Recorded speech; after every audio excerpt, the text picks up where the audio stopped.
Hello there, everyone. Welcome to Nightmare Narratives. I am your storyteller, and I'm here to guide you tonight. I know many of you use these videos to drift off to sleep, so before we begin, take a moment to like this video and subscribe to our channel. I'm always curious. Where are you watching from and what time is it in your part of the world? Now find your cozy spot and relax. My name is Carlos Mendoza, and I should have died in this desert a long time ago. I'm sitting by my campfire tonight, watching the stars above Big Bend National Park in Texas. The desert stretches out forever in every direction, nothing but sand and rocks and cacti as far as you can see. During the day, this place will cook you alive. At night, it gets so cold, your teeth start chattering. But right now, in these quiet hours before dawn, it's perfect. I've been a park ranger here for 3 years now. Before that, I worked for the Border Patrol for 15 years. I'm 38 years old, and my hands are rough from grabbing onto rocks and pulling people out of trouble. My skin is dark brown from all those years under the desert sun. People say I look tired. They're right. The wind is blowing gently tonight, carrying the smell of sage and creosote bushes. Somewhere in the distance, coyotes are howling their night songs. It sounds lonely, but peaceful. This desert has been home to my people for hundreds of years. My grandfather used to tell me stories about these lands when I was little. He said the desert remembers everything, every person who walked through it, every drop of blood that fell on its sand. I wish I didn't understand what he meant. A roadrunner just ran past my camp, moving fast between the prickly pear cacti. When it ran, some kind of glowing dust got kicked up behind it. That's weird. I've never seen anything like that before. The dust sparkled for a few seconds, then disappeared. My dog Luna is with me tonight. She's a border collie, black and white, with the smartest eyes you've ever seen. I found her 3 years ago, right here in the desert. Her owner had been killed, found with 2 small holes in his neck and no blood left in his body. The police couldn't figure out what happened to him. Luna was sitting next to his body, whining. She wouldn't leave him. I took her home that day, and she's been my partner ever since. Right now, Luna is acting strange. She keeps looking up at the sky and whimpering. Her ears are flat against her head, and she won't come close to the fire. Dogs know things we don't. My grandfather taught me that too. I look up to see what's bothering her, and that's when I notice something's wrong. The stars are disappearing. Not because of clouds. The sky was clear a minute ago. It's like something huge is moving up there, blocking out the light. The temperature is dropping fast, and the wind has stopped completely. Even the coyotes have gone quiet. That's when my radio starts acting up. It's making this crackling sound, like static, but then I hear voices coming through. Children's voices. They're speaking in a language I recognize. It's Nahuatl, the old Aztec language my great-grandmother used to speak. But these voices sound scared, like they're calling for help. I grab the radio and try to respond, but the voices fade away. The static stops. Everything is quiet again. A small fox comes walking toward my fire. It's just a kit, probably looking for food scraps. But when I look at its eyes, they're glowing with a light that isn't coming from my fire. The light is silver, like moonlight, but there's no moon tonight. I blink, and the fox is gone. Just disappeared, like it was never there.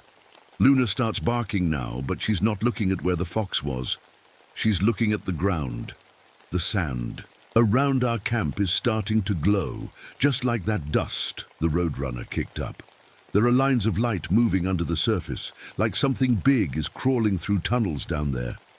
I stand up and grab my flashlight. The beam shows me the trail I walked on to get here, but something's different. The path doesn't look right. The rocks and cacti seem to have moved. The whole landscape looks like it's shifting when I'm not looking directly at it. I reach for my water bottle and take a drink. The water tastes like metal, like I'm drinking liquid pennies. That's not right either. I filled this bottle from a clean spring this morning. But the strangest thing of all is my shadow. I can see it clearly in the firelight, dancing on the sand behind me. The problem is, it's not doing what I'm doing. When I raise my right hand, my shadow raises its left hand. When I step forward, my shadow steps backward. Luna stops barking and runs to hide behind me. She's trembling now, pressed against my legs. Whatever's happening here, it's just getting started. I've seen a lot of bad things in my life. Working the border, you see. People at their worst. Smugglers, killers, people who hurt children. But I've never felt evil like this before. It's in the air, in the ground, maybe even in my own blood. My grandfather was right. The desert remembers everything, and tonight, it's remembering something terrible. I'm sitting by my campfire tonight, watching the stars above Big Bend National Park in Texas. The desert stretches out forever in every direction. Nothing but sand and rocks and cacti as far as you can see. During the day, this place will cook you alive. At night, it gets so cold, your teeth start chattering. But right now, in these quiet hours before dawn, it's perfect. I've been a park ranger here for 3 years now. Before that, I worked for the Border Patrol for 15 years. I'm 38 years old, and my hands are rough from grabbing onto rocks and pulling people out of trouble. My skin is dark brown from all those years under the desert sun. People say I look tired. They're right. The wind is blowing gently tonight, carrying the smell of sage and creosote bushes. Somewhere in the distance, coyotes are howling their night songs. It sounds lonely, but peaceful. This desert has been home to my people for hundreds of years. My grandfather used to tell me stories about these lands when I was little. He said the desert remembers everything, every person who walked through it, every drop of blood that fell on its sand. I wish I didn't understand what he meant. A roadrunner just ran past my camp, moving fast between the prickly pear cacti. When it ran, some kind of glowing dust got kicked up behind it. That's weird. I've never seen anything like that before. The dust sparkled for a few seconds, then disappeared. My dog Luna is with me tonight. She's a border collie, black and white, with the smartest eyes you've ever seen. I found her 3 years ago, right here in the desert. Her owner had been killed, found with 2 small holes in his neck and no blood left in his body. The police couldn't figure out what happened to him. Luna was sitting next to his body, whining. She wouldn't leave him. I took her home that day, and she's been my partner ever since. Right now, Luna is acting strange. She keeps looking up at the sky and whimpering. Her ears are flat against her head, and she won't come close to the fire. Dogs know things we don't. My grandfather taught me that too. I look up to see what's bothering her, and that's when I notice something's wrong. The stars are disappearing. Not because of clouds. The sky was clear a minute ago. It's like something huge is moving up there, blocking out the light. The temperature is dropping fast, and the wind has stopped completely. Even the coyotes have gone quiet. That's when my radio starts acting up. It's making this crackling sound, like static, but then I hear voices coming through. Children's voices. They're speaking in a language I recognize. It's Nahuatl, the old Aztec language my great-grandmother used to speak. But these voices sound scared, like they're calling for help. I grab the radio and try to respond, but the voices fade away. The static stops. Everything is quiet again. A small fox comes walking toward my fire. It's just a kit, probably looking for food scraps. But when I look at its eyes, they're glowing with a light that isn't coming from my fire. The light is silver, like moonlight, but there's no moon tonight. I blink, and the fox is gone. Just disappeared, like it was never there. Luna starts barking now, but she's not looking at where the fox was. She's looking at the ground, the sand. Around our camp is starting to glow, just like that dust the roadrunner kicked up. There are lines of light moving under the surface, like something big is crawling through tunnels down there. I stand up and grab my flashlight. The beam shows me the trail I walked on to get here, but something's different. The path doesn't look right. The rocks and cacti seem to have moved. The whole landscape looks like it's shifting when I'm not looking directly at it. I reach for my water bottle and take a drink. The water tastes like metal, like I'm drinking liquid pennies. That's not right either. I filled this bottle from a clean spring this morning. But the strangest thing of all is my shadow. I can see it clearly in the firelight, dancing on the sand behind me. The problem is, it's not doing what I'm doing. When I raise my right hand, my shadow raises its left hand. When I step forward, my shadow steps backward. Luna stops barking and runs to hide behind me. She's trembling now, pressed against my legs. Whatever's happening here, it's just getting started. I've seen a lot of bad things in my life. Working the border, you see. People at their worst. Smugglers, killers, people who hurt children. But I've never felt evil like this before. It's in the air, in the ground, maybe even in my own blood. My grandfather was right. The desert remembers everything, and tonight it's remembering something terrible. I need to tell you about the Ramirez children. Their names were Maria, Diego, and little Pablo. Maria was 8, Diego was 6, and Pablo had just turned 4. 3 years ago, when I was still working Border Patrol, they went missing. Their parents were crossing the desert with a group of other families, trying to get to America. They hired smugglers to guide them, but these weren't good people.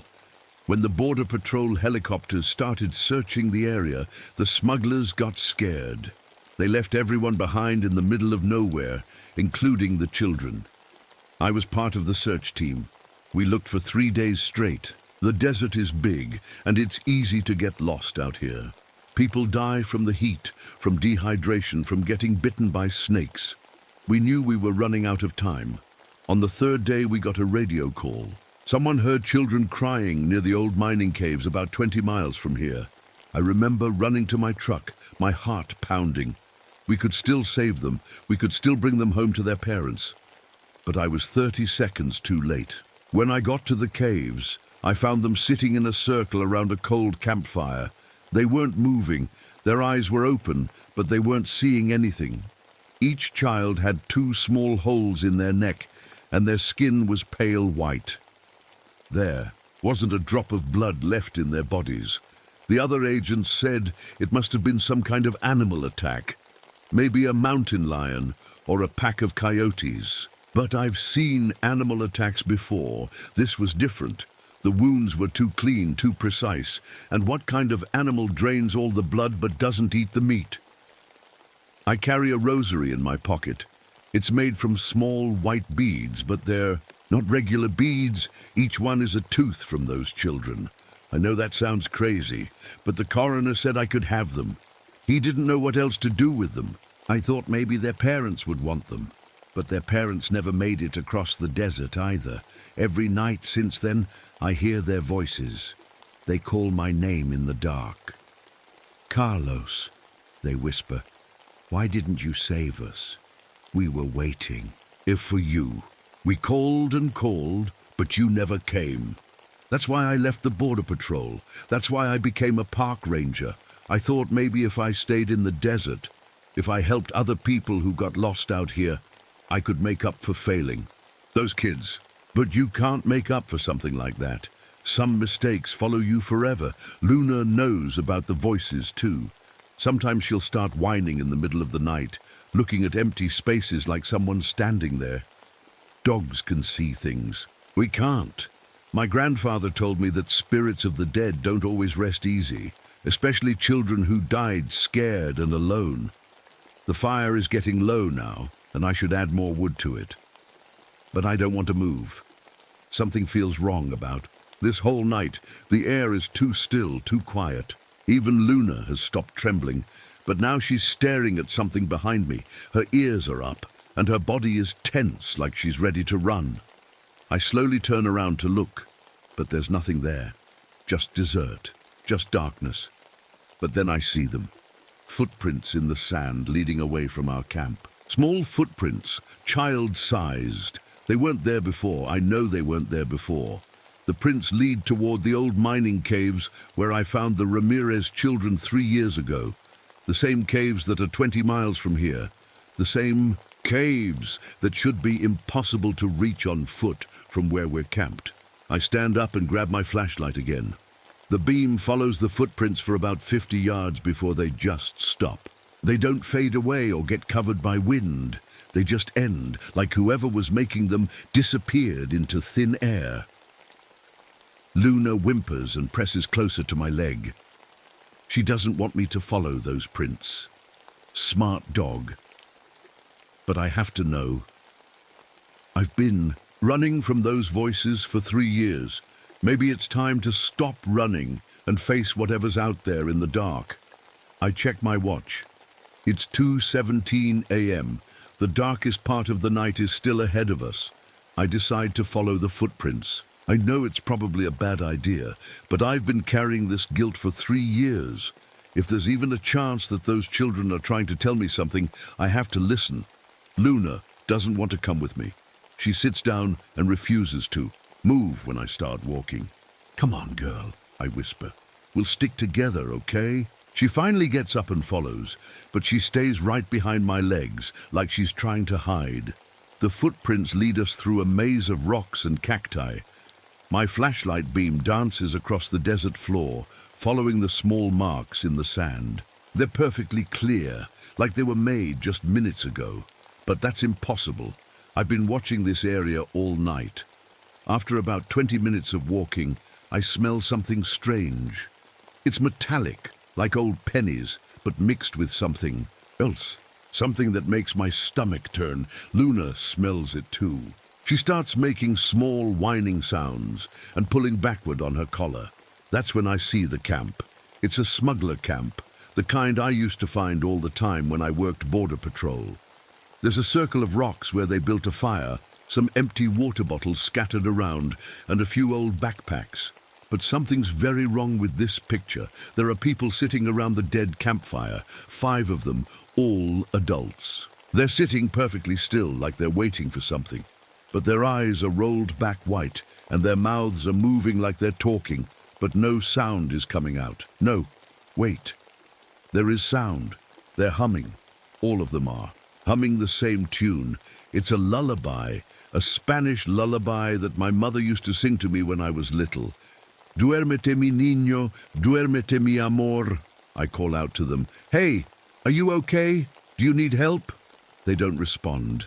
They don't even look at me. They just keep humming that lullaby, their white eyes staring at nothing. I move closer with my flashlight. That's when I see the holes. 2 small holes in each person's neck, just like the Ramirez children had. Their skin is pale gray, like old paper. When I shine my light on one man's face, I can see his lips moving, but they're dry and cracked, like he hasn't had water in days. Luna won't come any closer. She's backing away, making a low, growling sound I've never heard from her before. I reach for my radio to call for help, but when I turn it on, all I get is static. Then, through the static, I hear children's voices again, but this time, they're not speaking Nahuatl. They're speaking English. "Carlos," says a little girl's voice. It sounds like Maria Ramirez. "Why didn't you save us? We waited and waited, but you never came." "We're still waiting," says a boy's voice. Diego. "It hurts, Carlos," whispers the smallest voice. Pablo. "It hurts so much." I drop the radio. It hits the sand and goes quiet. The desert around us has gone completely silent. No wind, no insects, no coyote calls. Even my own footsteps seem too loud. The only sound is that humming from the people around the dead campfire. I look around and notice something else that's wrong. The sand around the camp is covered with strange marks. They look like letters or symbols spelled out in the dirt. When I shine my flashlight on them, I can make out words, names, Maria, Diego, Pablo, the names of the Ramirez children written in the sand around these dead people. My hands start shaking. This can't be real. People don't just sit around dead. Campfires humming lullabies with holes in their necks. Mysterious names don't write themselves in the sand, but I'm seeing it all with my own eyes. I back away from the camp, pulling Luna with me. We need to get out of here. We need to go back to my truck and drive away from this place as fast as we can. But when I turn around, I can't find the path we took to get here. My footprints are gone. Luna's paw prints are gone. It's like we appeared here out of thin air. I pull out my GPS device to figure out which way to go.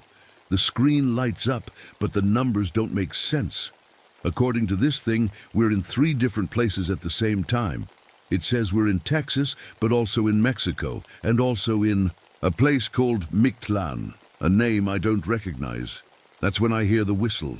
It's coming from underground, somewhere beneath our feet. It's high-pitched and long, like the sound of wind blowing through a narrow cave. But it doesn't sound like wind. It sounds like crying, like children crying for help. Luna starts digging frantically in the sand, like she's trying to bury herself. Her claws are throwing dirt everywhere, and she's panting hard. "What is it, girl?" I whisper. "What do you hear?" The whistling gets louder. Now it sounds like it's coming from all around us, from every direction at once. The sand under our feet starts to feel warm, then hot. Steam begins rising from the ground. I look back toward the smuggler camp. The people are still there, still humming, but now they're looking at me. All 5 of them have turned their white eyes in my direction, and they're smiling.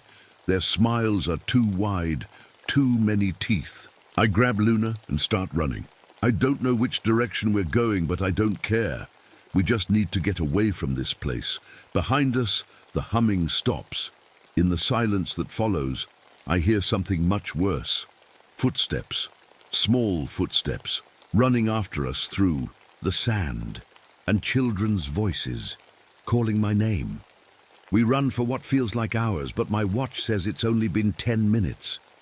Luna stays right beside me, her tongue hanging out as she pants. Every few seconds, I look back over my shoulder, but I can't see anything following us, just darkness. The footsteps have stopped, but I can still hear the voices. They're getting closer. "Carlos, wait for us," calls Maria's voice. "We just want to talk to you." "Don't run away," says Diego. "We've been looking for you for so long." "Please, Carlos," whispers little Pablo. "We're scared." I know it's not really them. The Ramirez children are dead. I saw their bodies 3 years ago. But hearing their voices makes my chest hurt so bad I can barely breathe.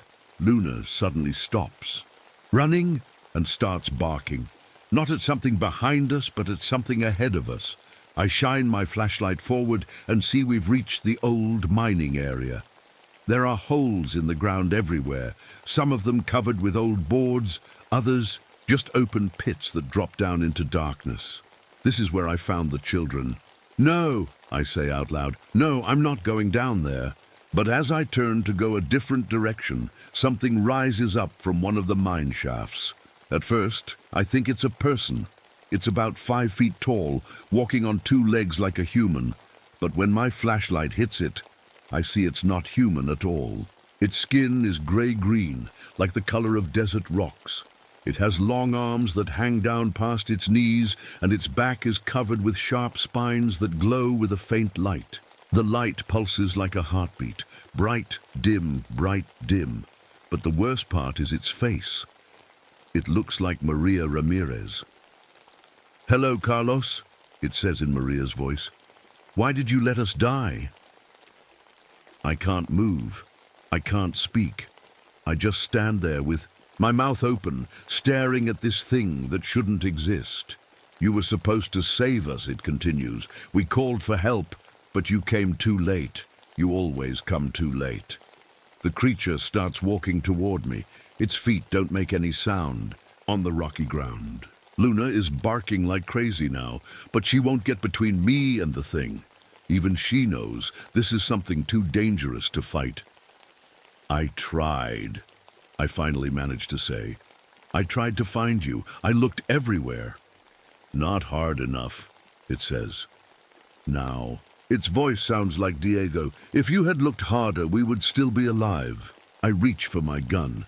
I'm a good shot. Had to be working border patrol. But when I pull the trigger, the bullet goes right through the creature like it's made of smoke.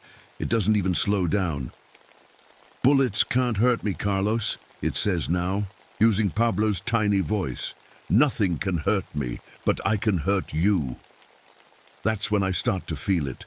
Something wrong happening inside my body. My blood feels thick and slow like syrup. My heart is beating too fast, then too slow. I look down at my hands and see that my skin is getting pale. The thing is feeding on me, just like it fed on those people at the smuggler camp, just like it fed on the Ramirez children, but it's not just draining my blood, it's doing something worse. It's making me see things. I see myself 3 years ago driving my truck through the desert, looking for the missing children. But in this vision, I'm driving slowly, too slowly.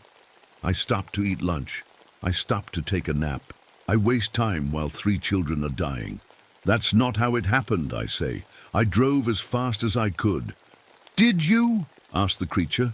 Now it looks like all 3 children at once, their faces shifting and changing on its head.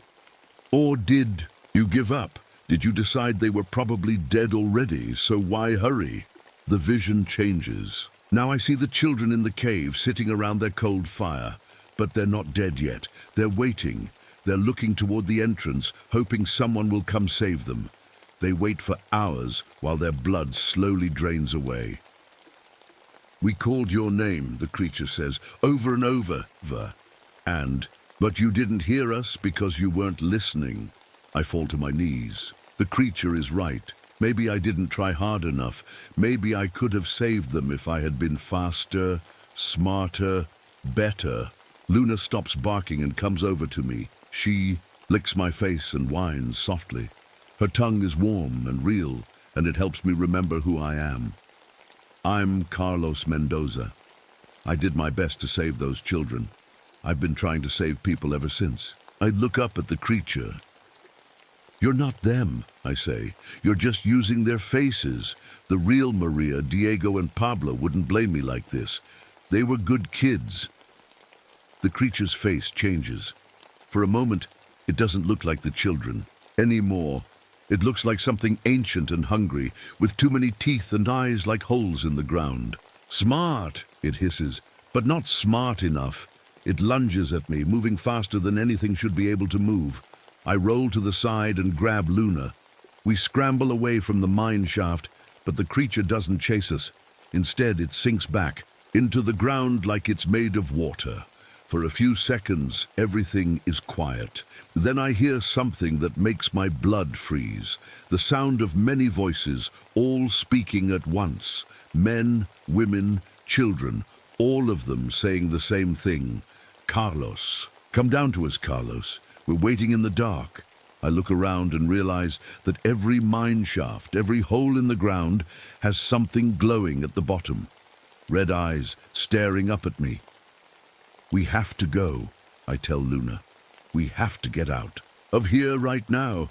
But when I look for a way out, I see that we're surrounded. The creature didn't go away. It multiplied. There are dozens of them now, rising from holes all around us, all of them wearing the faces of people I couldn't save, and they're all walking toward us. There's nowhere to run. The creatures are coming from every direction, moving slow but steady. They're glowing. Spines light up the darkness like twisted Christmas lights. Some of them look like the Ramirez children. Others look like people I arrested over the years, people who died in the desert after I caught them. Luna presses against my legs. She's not barking anymore. She knows we're trapped. I'm sorry, girl, I whisper to her. I'm sorry I brought you here. The creatures get closer. 20 feet, 15 feet, 10 feet. That's when I remember something my grandfather told me. He said the desert remembers everything, but it also protects those who respect it. I pull out my rosary, the one made from the children's teeth. Maybe it's crazy, but I start to pray. Holy Mary, Mother of God, I whisper. Pray for us sinners, now and at the hour of our death. The creatures stop moving. They tilt their heads like they're listening to something I can't hear. "Protect Luna," I continue. "She's innocent. She never hurt anyone. Let her go home." The creature that looks like Maria steps forward, but now her face is changing. For just a moment, she looks like the real Maria. Not the pale, drained version I found in the cave, but the happy little girl from the missing person photos. "Thank you, Carlos," she says in her real voice. "Thank you for not forgetting us." Then her face changes back to the monster. "But it's too late for forgiveness," it hisses. The creatures rush at me all at once. I feel their claws dig into my arms and legs. My blood starts flowing out of me, warm and fast. But strangely, I'm not scared anymore. I'm tired, so very tired. As I fall to the ground, I see Luna running, away into the darkness. Good girl, smart girl, run as far as you can. The last thing I see is the creature with Maria's face leaning over me. But now I can see through her skin, and inside there are hundreds of other faces, all the people this thing has killed over the years. They're all trapped inside it, and they're all screaming. Then everything goes black. My name is Luna. I know you can't understand me, but I have to try to tell you what happened. Carlos is gone. The bad things took him into the ground, into the dark holes where they live. I ran for 2 days and 2 nights to get back to the ranger station. My paws are bleeding and my tongue is dry, but I made it. The other humans found me scratching at the door, whining and barking. They gave me water and food, but I couldn't make them understand. When they followed me back to look for Carlos, we found his clothes in a circle around some new cactus plants. The plants weren't there before. They grew overnight, right where Carlos died. The humans think Carlos got lost in the desert. They think maybe he fell into an old mine shaft. They don't understand that the desert ate him. They don't understand that there are things living under the sand, things that have been hungry for hundreds of years. But I understand. Dogs know things humans don't. I can smell the truth. The creature that killed Carlos wasn't just one monster. It was many monsters, all connected underground, like the roots of a giant tree. Every person who disappears in this desert becomes part of it. Every drop of blood makes it stronger. Carlos was a good man. He tried to save people. He felt bad about the children he couldn't help, but he never stopped trying to help others. The monster used his goodness against him, made him feel guilty for things that weren't his fault. Now I sit by the window at the ranger station every night, watching the desert. Sometimes I see lights moving under the sand. Sometimes I hear children calling for help. The other rangers think I'm just a sad dog missing her master, but I'm not sad. I'm keeping watch, because someone has to warn people. Someone has to know the truth about what lives in the desert. The creature is still out there. It's always hungry, and it's very, very patient. If you ever go into the desert at night and you hear children calling your name, don't follow the sound. If you see footprints that lead nowhere, don't follow them. If the ground starts to glow beneath your feet, run. Run as fast as you can and don't look back. My name is Luna, and I'm the only one left who remembers Carlos Mendoza. He was a good man who tried to save everyone he could. He just couldn't save himself from the thing that lives in the dark places under the sand. The thing that's still waiting for the next person to feel guilty about something they couldn't control. The thing that feeds on human kindness and turns it into food. The thing that will never ever stop being hungry. I have to go now. The sun is setting and I can hear something moving under the ground outside. Something big, something that knows I'm the only witness left. But I'm not afraid. Carlos taught me to be brave. And if something happens to me tonight, at least I told you the truth about what's really out there in the desert darkness. Remember Carlos Mendoza. Remember that he tried to do the right thing. And remember to stay away from the desert when the stars disappear from the sky.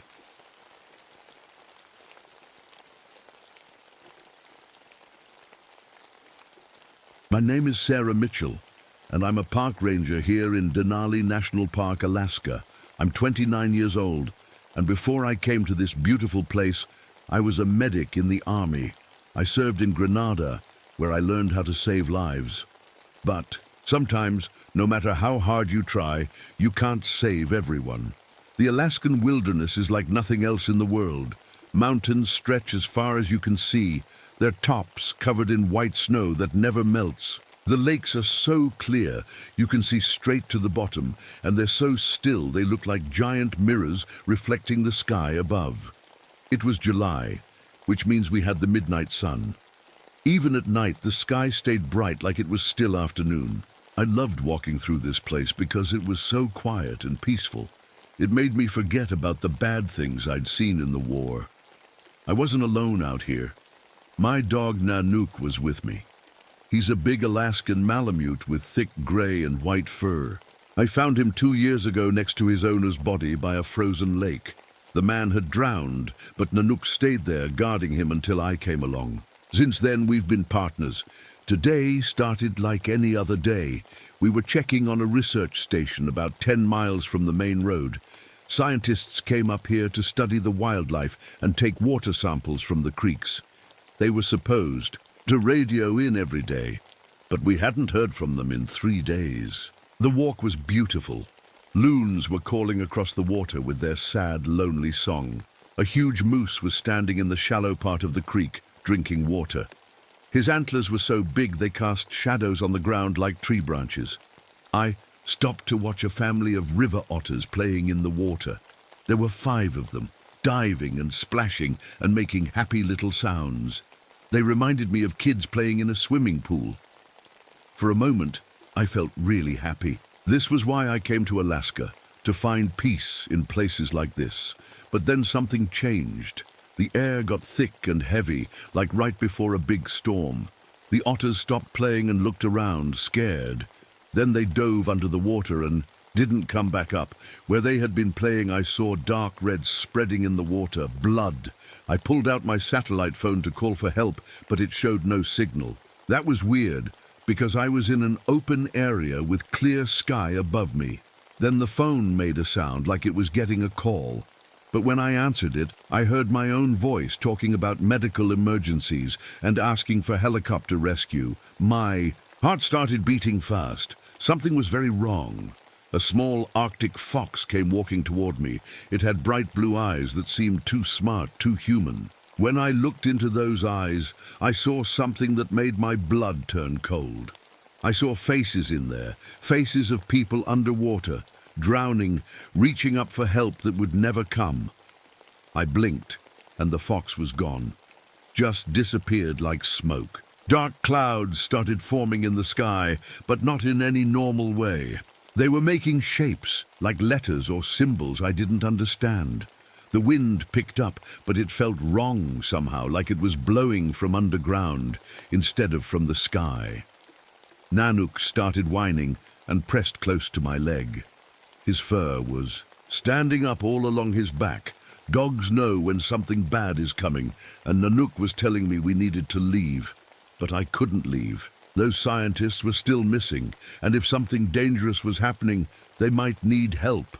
I'm a medic. It's my job to help people even when I'm scared. The creek ahead went through a narrow canyon with high rock walls on both sides. The water looked deeper there, and it was moving in a strange way, like it was flowing uphill. When I got closer, I saw that the water had an oily shine on top, like gasoline. I looked down at my reflection in the water, and my heart almost stopped. The face looking back at me wasn't alive. It was me, but dead, floating face down with my lungs full of dark water. My skin was white and bloated, and my eyes were gone. I jumped back from the water's edge, breathing hard. Nanook was barking now, a deep warning bark that echoed off the canyon walls. Something was very wrong in this place. The peaceful wilderness I loved had turned into something else, something that wanted to hurt me. But I had to keep going. Those scientists needed help, and I was the only one who could reach them in time. I just didn't know yet that it was already too late for all of us. I followed the creek for another hour, walking slowly and watching. Everything around me. Nanook stayed close, his nose in the air, sniffing for danger. The smell hit me first. Something rotten, like dead fish mixed with cleaning supplies from a hospital. The research station sat on a small hill next to a bend in the creek. From far away, it looked normal. Just a small wooden building with solar. Panels on the roof and equipment scattered around outside. But as I got closer, I could see that something was very wrong. All the windows were broken, not broken outward like something had hit them from inside, but broken inward, like something had smashed them from outside. Glass was scattered all over the floor inside the building. I called out, "Hello? Anyone here? This is Park Ranger Mitchell." No answer. Just the sound of water moving and wind blowing through the broken windows. I pulled out my flashlight and stepped inside. The smell was stronger here, that mix of death and antiseptic that reminded me too much of field hospitals. My hands started shaking a little. I took deep breaths to stay calm. The equipment inside was arranged in a weird way. Microscopes and computers were set up in a circle around metal tables, like someone was getting ready to do surgery. But this was supposed to be a research station for studying water and animals, not a medical lab. On the tables, I found notebooks. The handwriting got messier and messier as I read through the pages. The first entries were normal, water temperature, fish counts, stuff like that. But then they started writing about strange dreams and voices calling from the water. The last entry made my skin crawl. It's in the water. It knows we're here. Dr. Chen went down to the creek last night and hasn't come back. We can hear him calling for help, but when we look, there's nobody there. The water is getting higher. It's coming for us. I put the notebook down with shaking hands. "Nanook," I called softly. "Come here, boy." But when I turned around, Nanook wasn't there. I ran outside and found him at the edge of the creek, digging frantically in the mud. His paws were covered in black dirt, and he was whining in a way I'd never heard before. "What is it, boy? What did you find?" I knelt down next to him and looked at what he was digging up. My stomach turned cold. It was medical equipment, surgical tools made of what looked like ice and bone, scalpels and clamps and things I recognized from my army medic training. But they were wrong somehow, too sharp, too white, like they were made from frozen human bones. I stood up fast and backed away from the hole. That's when I heard it, a sound coming from the water, like singing, but not quite human. It was beautiful and sad at the same time, like the loons I'd heard earlier, but deeper. It made me want to walk toward the creek, to see what was making that lovely sound. I took a step toward the water before I caught myself. That wasn't normal. I never walked toward strange sounds in the wilderness. My training told me to be careful, to stay alert. But the sound was so pretty, so peaceful, like someone calling me home. I shook my head hard and stepped back. "No," I said out loud. "Something's wrong here." The singing stopped. The creek had been maybe 3 feet deep when I first saw it. Now it was almost up to the bank. The water was rising fast, way too fast for normal rain or snowmelt. And there was something floating in it. Bodies. Human bodies floating upright in the water like they were standing, but their heads were under the surface. Their arms moved slowly back and forth, like they were trying to swim up for air but couldn't. Didn't quite make it. I counted 4 of them. The research team. My medic training kicked in. I had to help them. I had to get them out of the water. Even if they'd been under too long, even if it was too late, I had to try. I started toward the water, but Nanook grabbed my sleeve with his teeth and pulled me back. He was growling now, a deep warning sound. That's when I saw their eyes. The floating people turned to look at me. Their eyes were gone, replaced with smooth gray stones. But somehow I knew they could still see me, and they were all smiling underwater, their mouths open like they were trying to tell me something. I tried to use my radio to call for help, but all I got was static. Then, through the noise, I heard my own voice again, but this time it wasn't talking about medical emergencies. This time it was describing how I was going to drown. in my own voice, speaking calmly like a doctor explaining a procedure, telling me exactly how the water would fill my lungs and how long I would stay awake while it happened. I turned off the radio fast, my hands shaking so bad I almost dropped. The water kept rising.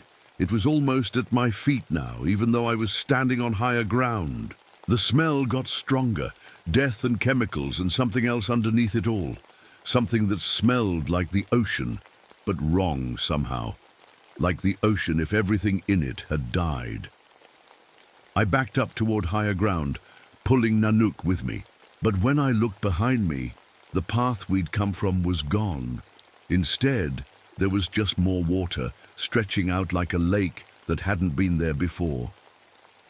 We were trapped on a small island of land, surrounded by rising water full of floating bodies that shouldn't be able to move, but were slowly turning to face us. And somewhere, under that dark water, something was singing again, calling my name in a voice that sounded exactly like every soldier I'd ever tried to save.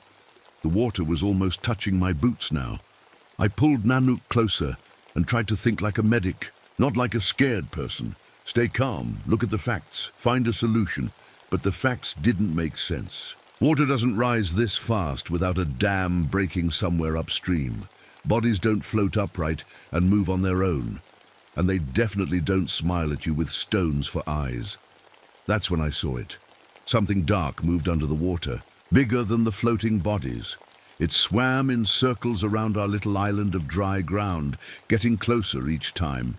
At first I thought it might be a seal or a big fish, but it moved wrong. Too smart, too planned. The singing got louder. It was coming from whatever was swimming down there. Then it came up to the surface. It looked like an otter at first, about the size of a large dog with sleek black fur that seemed to drink up the light.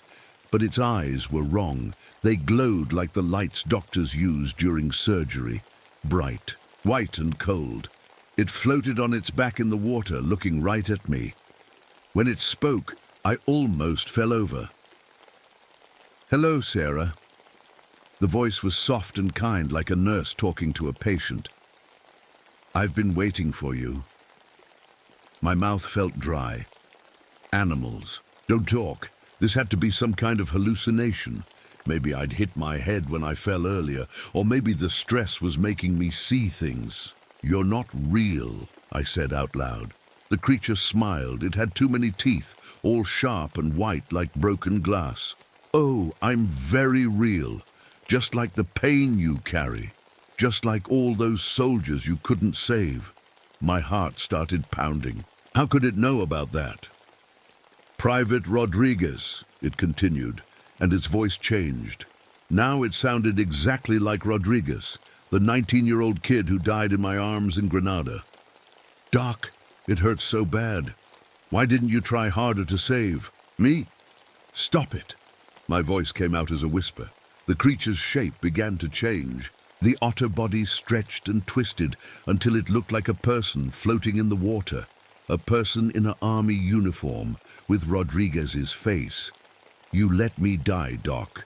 You had morphine, but you saved it for someone else. Someone who never came." Rodriguez's ghost smiled sadly. "It's okay, though. I understand. You were scared. That's not true." But even as I said it, I remembered. I had saved some morphine for a soldier with worse injuries, but that soldier died before I could reach him. Rodriguez died in pain because I was trying to be smart about medicine instead of just helping the boy who was right there. "You carry so much guilt, Sarah." The creature's voice was gentle now, understanding. "All those people you couldn't save, all that pain you hold inside, I can make it stop." The water crept higher. It was touching my ankles now, and it was warm. Too warm for Alaska. "How?" I asked without thinking. "Come into the water with me. Let yourself sink down where it's quiet and peaceful. No more screaming soldiers, no more failing to save people, just silence." It sounded so nice. I was tired of remembering all the people I'd lost, tired of waking up from nightmares where I heard them calling for help. I took a step toward the water. Nanook barked and grabbed my jacket again, pulling me back. The sound snapped me out of whatever spell the creature had put on me. "No," I said firmly. "I'm not going anywhere with you." The thing in the water laughed, and the sound made my skin crawl. It was like glass breaking mixed with drowning sounds. "You don't have a choice, Sarah. Look around." I looked. The water had risen so high that our little patch of dry ground was only about 6 feet across now. The floating bodies were closer too, forming a circle around us. They were all people I recognized from the research station. Dr. Chen, Dr. Williams, and 2 graduate students whose names I couldn't remember. But they weren't really dead, I realized. They were still breathing. I could see their chests moving, up and down under the water. Somehow they were breathing water like it was air. "I'm keeping them alive," the creature said, reading my thoughts. "They're not suffering. The water is peaceful once you stop fighting it. They're helping me now." "Helping you do what?" "Find others like you, people who know how to heal, who care too much, who blame themselves for every death." The creature swam closer. "Doctors and nurses and medics make the best companions. You understand suffering. You know how to keep someone alive even when they want to die." The water was at my knees now. I could feel it pulling at me, trying to make me lose my balance. But it wasn't just water anymore. It felt thick like blood. "I feed on the last breath of people who drown," the creature explained calmly, like it was talking about the weather. "But that breath is so much sweeter when it comes from someone who spent their life trying to save others, someone who knows exactly what they're losing." I tried to back up, but there was nowhere to go. Nanook was pressed against my legs, growling at the water. "The research team called to me," the creature continued. "They were studying the creek, taking water samples, not knowing they were studying me. I sang to them at night, showed them beautiful dreams of their families. One by one, they came to the water willingly." Dr. Chen's floating body turned to look at me. His mouth opened and closed like he was trying to talk, but only water came out. "He's trying to warn you," the creature said, "but he can't. The water won't let him. He belongs to me now, just like you will." The creature began to change again. This time it grew bigger, more human-looking, but wrong in ways I couldn't explain. Its arms were too long, its fingers had webs between them, and its skin looked like it was always wet. "I am Kushtaka," it said. "I am older than this land, older than your people. I have always been here, waiting in the deep places, calling to those who hear my song." The water was at my waist. I could feel it trying to get into my mouth and nose. Every instinct I had told me to panic, to thrash around, to fight. But my medical training told me something else. When someone is drowning, panic makes them sink faster. Stay calm, think clearly, look for options. The creature was right in front of me now, close enough to touch. Its glowing eyes stared into mine. "Don't fight it, Sarah. You're tired of fighting, tired of losing. Let me take that burden away." For just a moment I almost gave in. The water felt warm and safe, and the creature's voice was so kind. It would be easy to just let go, to stop trying so hard to save everyone. But then I looked down at Nanook. He was swimming now, his big paws paddling to keep his head above water. His eyes were scared, but he wasn't leaving me. Even though he could probably swim to shore and save himself, he was staying with me. If I gave up, what would happen to him? That's when I knew I had to fight. "I won't leave my dog," I said, trying to keep my voice steady. The Kushtaka tilted, its head like it was thinking. "Your dog? Oh, Sarah, look closer." I looked down at Nanook and my heart stopped. He wasn't swimming anymore. He was floating, just like the research team. His eyes were closed, and his body moved gently with the current. But his chest was still moving up and down. He was breathing the water. "No," I whispered. "When did you—" "About an hour ago," the creature said softly, "when you first heard my song. He came to me willingly, just like they all do. He's not in pain, Sarah. None of them are." I reached for Nanook. but my hands passed right through him. He was there, but not really, like looking at someone through thick glass. He's in the water world now, the Kushtaka explained. Safe and peaceful. He's waiting for you to join him. The water was up to my chest. I was running out of time and options. My mind was racing, trying to think of a way out, but everything felt foggy and slow. You're wondering if this is real, the creature said, reading my thoughts again. You're thinking maybe you hit your head, maybe you're hallucinating, maybe you're already dead. That was exactly what I was thinking. Let me help you understand. The Kushtaka's voice became gentle, like a doctor explaining test results. You've been in the water for 3 hours, Sarah. You fell in when you first arrived at the research station. Everything since then has been happening in your mind as you drown. That's not true. Isn't it? Think about it. How else could water rise this fast? How else could dead people move and talk? Your brain is trying to make sense of drowning, so it's creating this story. I tried to remember arriving at the research station, but everything felt fuzzy. Had I fallen? Had there been ice on the rocks? I remembered the broken windows, but maybe I'd broken them when I fell through. The good news is, it's almost over, the creature continued. Your lungs are almost full of water. Soon, your brain will stop working and the pain will end. No more guilt about the soldiers you couldn't save. No more nightmares. My chest felt tight. It was getting hard to breathe. Maybe the creature was right. Maybe I was drowning and this was all just my mind trying to cope. But then I remembered something. In my jacket pocket, I had a small bottle of pills. They were for panic attacks, left over from after the war. If I was really drowning, if this was all in my head, then the pills wouldn't be there. I reached into my pocket with shaking fingers. The bottle was there, but when I pulled it out, it was full of water instead of pills. The Kushtaka smiled. Even your memories are drowning, Sarah. I felt myself starting to give up. The water was at my neck now. In a few more minutes, it would be over my head. Maybe that wouldn't be so bad. I was tired of carrying all this guilt and sadness. That's right, the creature whispered. Just let go. Stop fighting. But then I heard something that made me freeze. A helicopter, far away, but getting closer. They're coming for me, I said. Someone called for help. The Kushtaka's smile faded. No one is coming, Sarah. There is no helicopter. But I could hear it clearly now.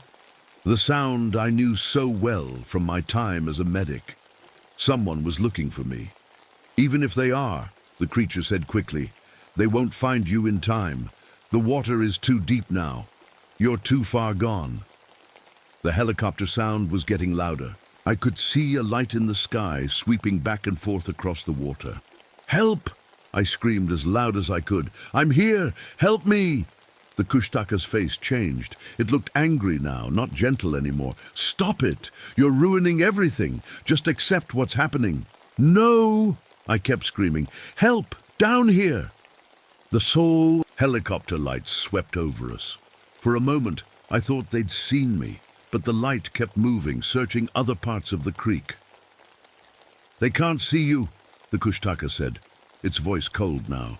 You're already under the water. What they see up there is just your body floating face down. I looked up at where the helicopter was searching. Was that true? Was I already dead, just dreaming this whole conversation? My memories started getting mixed up. I remembered falling into icy water. I remembered the shock of cold hitting my lungs. I remembered trying to swim but feeling too heavy, too tired. But I also remembered walking to the research station.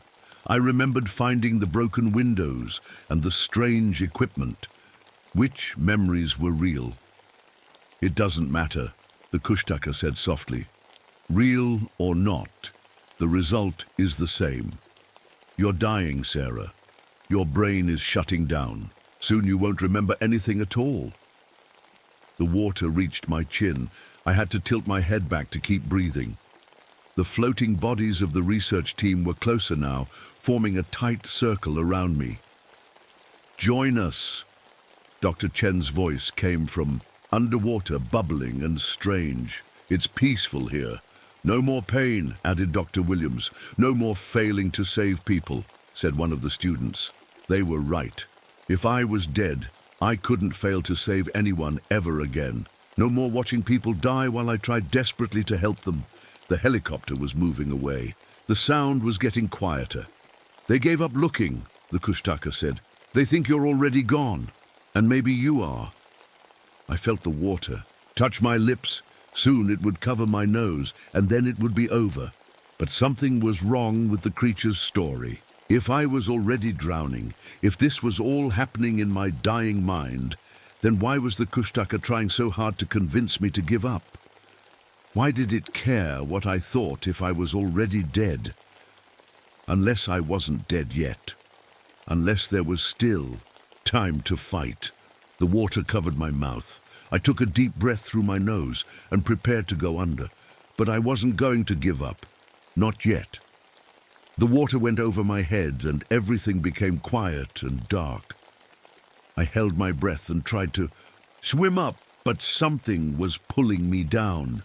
The Kushtaka had wrapped its long arms around my legs. Under the water, I could see clearly. The research team was standing on the bottom of the creek looking up at me. Their mouths were moving like they were talking, but I couldn't hear what they were saying. Dr. Chen pointed at something behind me. I turned around and saw the most horrible thing I'd ever seen. It was me, another Sarah Mitchell, wearing the same clothes with the same face, but this other me was smiling and holding medical equipment. She was performing CPR on one of the floating bodies, pushing on its chest over and over again. But the body was clearly dead, had been dead for days. The other Sarah looked up at me and waved, like we were old friends. Then she pointed to her own chest, and I saw something that made my blood turn cold. There was a hole where her heart should be, a perfect round hole, like something had been cut out with surgical tools. I tried to scream, but water rushed into my mouth. I was drowning for real now. That's when I understood the truth. I wasn't Sarah Mitchell, the park ranger trying to save people. I was the Kushtaka. I had been the creature all along. The memories came flooding back, but they weren't my memories. They belonged to the real Sarah Mitchell, the one who had died 3 days ago when she first came to check on the research station. I was using her memories, her personality, her guilt about the war. I had become her so completely that I had forgotten what I really was. The real Sarah had drowned trying to save the research team. She died doing what she always did, trying to help others even when it was dangerous. Her last thoughts were about failing to save them, just like she'd failed to save some of her patients in the war. And I had fed on that guilt. I had absorbed her memories and made them mine. But now the spell was breaking. I could feel my real shape trying to come through. My arms were getting longer, my fingers were growing webs, and my skin was turning cold and slippery. I wasn't trying to escape from the Kushtaka. I was the Kushtaka. The helicopter above wasn't looking for me. It was looking for the real Sarah Mitchell, whose body had been found floating in the creek hours ago. The rescue team was trying to figure out what had happened to her. I swam to the surface and climbed out of the water. My movements felt different now, more like an animal than a person. When I looked at my reflection in a puddle, I saw my true face, the face of something that had never been human. Nanook wasn't my dog. He was Sarah's dog, and he had tried to save her when she fell in the water. I had drowned him too, but kept him alive just enough to use his loyalty to make my disguise more believable. I walked back to the research station, where more rescuers would be coming soon. They would find me there, and I would tell them a sad story about trying to save everyone but failing. I would cry real tears, Sarah's tears, and they would comfort me. Some of them would be doctors or paramedics, people who cared about saving lives, people who carried guilt about the patients they couldn't save, perfect people for me to feed on. I practiced Sarah's voice as I walked. I tried to save them, I would say. I tried so hard, but I couldn't reach them in time. And they would. Believe me, because I believed it too. Sarah's memories were so strong that sometimes I forgot they weren't really mine.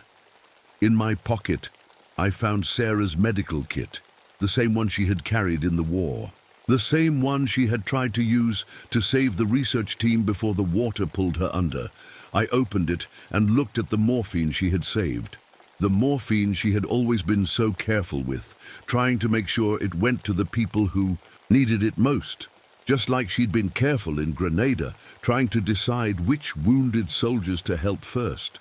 I smiled with Sarah's face. Her guilt was delicious. Even in death, she was still trying to save everyone, and still failing. Soon, more rescuers would come. More people who cared too much. More people who blamed themselves when they couldn't save everyone. And I would be waiting for them, wearing Sarah Mitchell's face, carrying her memories, speaking in her voice. "Help me," I would say. I tried to save them all, but I wasn't good enough. I never am. And one by one, they would come to comfort me. They would want to help the poor park ranger who had tried so hard to be a hero. They would never know that the real hero was already dead, floating at the bottom of the creek with her, heart cut out and her last breath stolen. I practiced crying Sarah's tears as I walked toward the lights of the rescue helicopters. Time to find my next victims. Time to feed again. The end.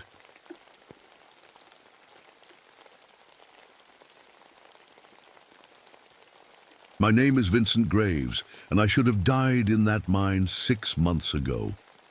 The morning sun was just coming up over the Ohio River when I parked my ranger truck near the old boat dock. Golden light was shining through the big sycamore trees, and they were swaying back and forth in the soft wind. It was the kind of morning that makes you feel good to be alive, you know? The kind where everything seems peaceful and right with the world. Birds were singing everywhere, robins, cardinals, maybe a few blue jays making their loud calls. Down by the water, I could see a great blue heron standing real still, waiting for a fish to swim by. That bird had more patience than I ever did. The whole place felt calm, like nature was putting on a show just for me. I took a deep breath of that clean forest air. My lungs didn't hurt as much out here. After 15 years working deep in the coal mines, breathing this good air was like drinking cold water when you're dying of thirst. The doctors said my lungs were pretty messed up. Black lung disease, they called it. But out here in the woods, I could almost forget about the constant ache in my chest. A soft mist was rising up from the river, making everything look magical, like something from a fairy tale. I felt connected to this place. Like I belonged here among the trees and the water. For the first time in months, I wasn't thinking about Margaret. For the first time since the accident, I felt a little bit of peace. Then, just like that, every single bird stopped singing. I'm talking about complete silence. 1 second, the forest was full of music, and the next second, it was quiet as a graveyard. The only sound left was the gentle lapping of water against the shore. It was like someone had flipped a switch and turned off all the noise in the world. My radio started making that crackling static sound, then went completely dead. No surprise there. We were about 50 miles from the nearest cell tower, deep in the Point Pleasant Wildlife Management area. But still, it gave me an uneasy feeling. A raccoon came walking up to my truck, bold as you please. It sniffed around, the tires like it was looking for food scraps. Cute little guy with those black rings around its eyes. But then I heard a twig snap somewhere in the woods, and that raccoon took off running like its tail was on fire. I looked up at the sky and noticed dark clouds rolling in from the west. That was strange because the weather report this morning said it would be clear and sunny all day. These clouds looked mean, like they were bringing trouble with them. The hiking trail I needed to check stretched out ahead of me, disappearing into thick bushes and fallen logs. The path looked different somehow, like it was trying to hide from me. Trees had fallen across it in places, making natural barriers that I'd have to climb over. That's when I noticed how cold it was getting. My breath was starting to make little white clouds, even though it had been warm just a few minutes ago. Something wasn't right about this morning, but I couldn't put my finger on what. Let me tell you about myself, because you need to understand who I am to understand what happened next. I'm 35 years old, and I look older. My hands are permanently stained black from coal dust. It gets under your skin and never comes out no matter how hard you scrub. I cough a lot too. It's a deep, rattling cough that sounds like gravel in a coffee can. In my wallet, I carry a picture of Margaret. She was my wife, and she was beautiful. Blonde hair, blue eyes, and a smile that could light up a room. She died 6 months ago in a car accident, and it was all my fault. We had a fight that night, our last fight. She was mad because I was working too many double shifts at the mine. "You love that damn mine more than you love me," she yelled at me before she stormed out. Those were the last words she ever said to me. 20 minutes later, her car slid off the wet road and hit a tree. The police said she died instantly, but I know better. She died because of our fight. She died because I chose coal dust over her. That's why I took this job as a park ranger. I couldn't stand living in our old town anymore. Seeing the pity in people's eyes, everyone knew what happened. Everyone knew I was the husband who let his wife drive away angry in the rain. So I packed up and moved out here to the middle of nowhere, where nobody knows my story. Rex is with me. He's my German shepherd. Well, he used to be both of ours, but now he's just mine. Poor guy lost his right eye in the same mine collapse that messed up my lungs 2 years ago. We were both down there when the ceiling came down. A chunk of rock hit Rex in the face, and I breathed in enough coal dust to choke a horse. We're both damaged goods now, I guess, but we take care of each other. I wear my father's old mining helmet sometimes, even though I don't work in the mines anymore. Dad died of black lung when I was 16. Same disease I've got now. It's like a family. Curse, all the gravesmen die young with coal in their lungs. That helmet is all I have left of him. He used to take me hunting in these same woods when I was a kid. He taught me every deer path and fishing spot for miles around. I've always been stubborn, too stubborn for my own good. Margaret used to say I'd rather fight than run, even when running was the smart thing to do. She was right about that. I never backed down from anything, not even when I should have. Lately, I've been having strange dreams. Dreams about something big with glowing red eyes calling Margaret's name. In the dreams, she's standing at the edge of our old backyard, but her neck is bent at a funny angle, like it was in the accident. She keeps asking me why I didn't follow her, why I didn't die too. Today felt different from the moment I woke up. It felt like the forest was holding its breath, waiting for something to happen, waiting for me to join Margaret maybe. Part of me hoped it would. Part of me was tired of carrying all this guilt around, like a 100-pound weight on my chest. Rex was acting strange too. He kept whimpering and staying close to my legs, which wasn't like him. Usually he ran ahead on the trails, sniffing at everything and chasing squirrels. But this morning he stuck to me like glue, and his one good eye kept looking around like he could see things I couldn't. I should have listened to him. Dogs know things we don't. They can sense when something bad is coming, but I was too caught up in my own sadness to pay attention to the warning signs. If I had turned around right then and driven home, maybe things would have been different. Maybe I'd still be alive to tell this story properly. But I didn't turn around. I grabbed my rifle from the truck, called Rex to heel, and started walking down that trail into the dark woods. I was walking toward my death, and I didn't even know it yet. I walked about half a mile down the trail when I found them. 3 hikers were sitting in a perfect circle in a small clearing. At first, I thought they were just resting, maybe having a snack or looking at their map. But something was wrong with the picture. They weren't moving, not even a little bit. "Hey there," I called out. "You folks okay?" No answer. Rex started whimpering behind me. I got closer and saw why they weren't talking. Their mouths were sewn shut, but not with thread or wire, with their own hair. Long strands of brown and blonde hair were woven through their lips like someone had used a needle to stitch them closed. The worst part, their chests were still moving up and down. They were alive, but they couldn't scream. Their eyes followed me as I walked around them, wide, terrified eyes that were begging for help. I could see them trying to make sounds, but only tiny whimpers came out through their noses. They'd been sitting there for who knows how long, unable to call for help, unable to even open their mouths. I reached for my radio to call for backup, but it was still dead. My hands were shaking as I tried to figure out what to do. Who would do something like this? And how were they still alive?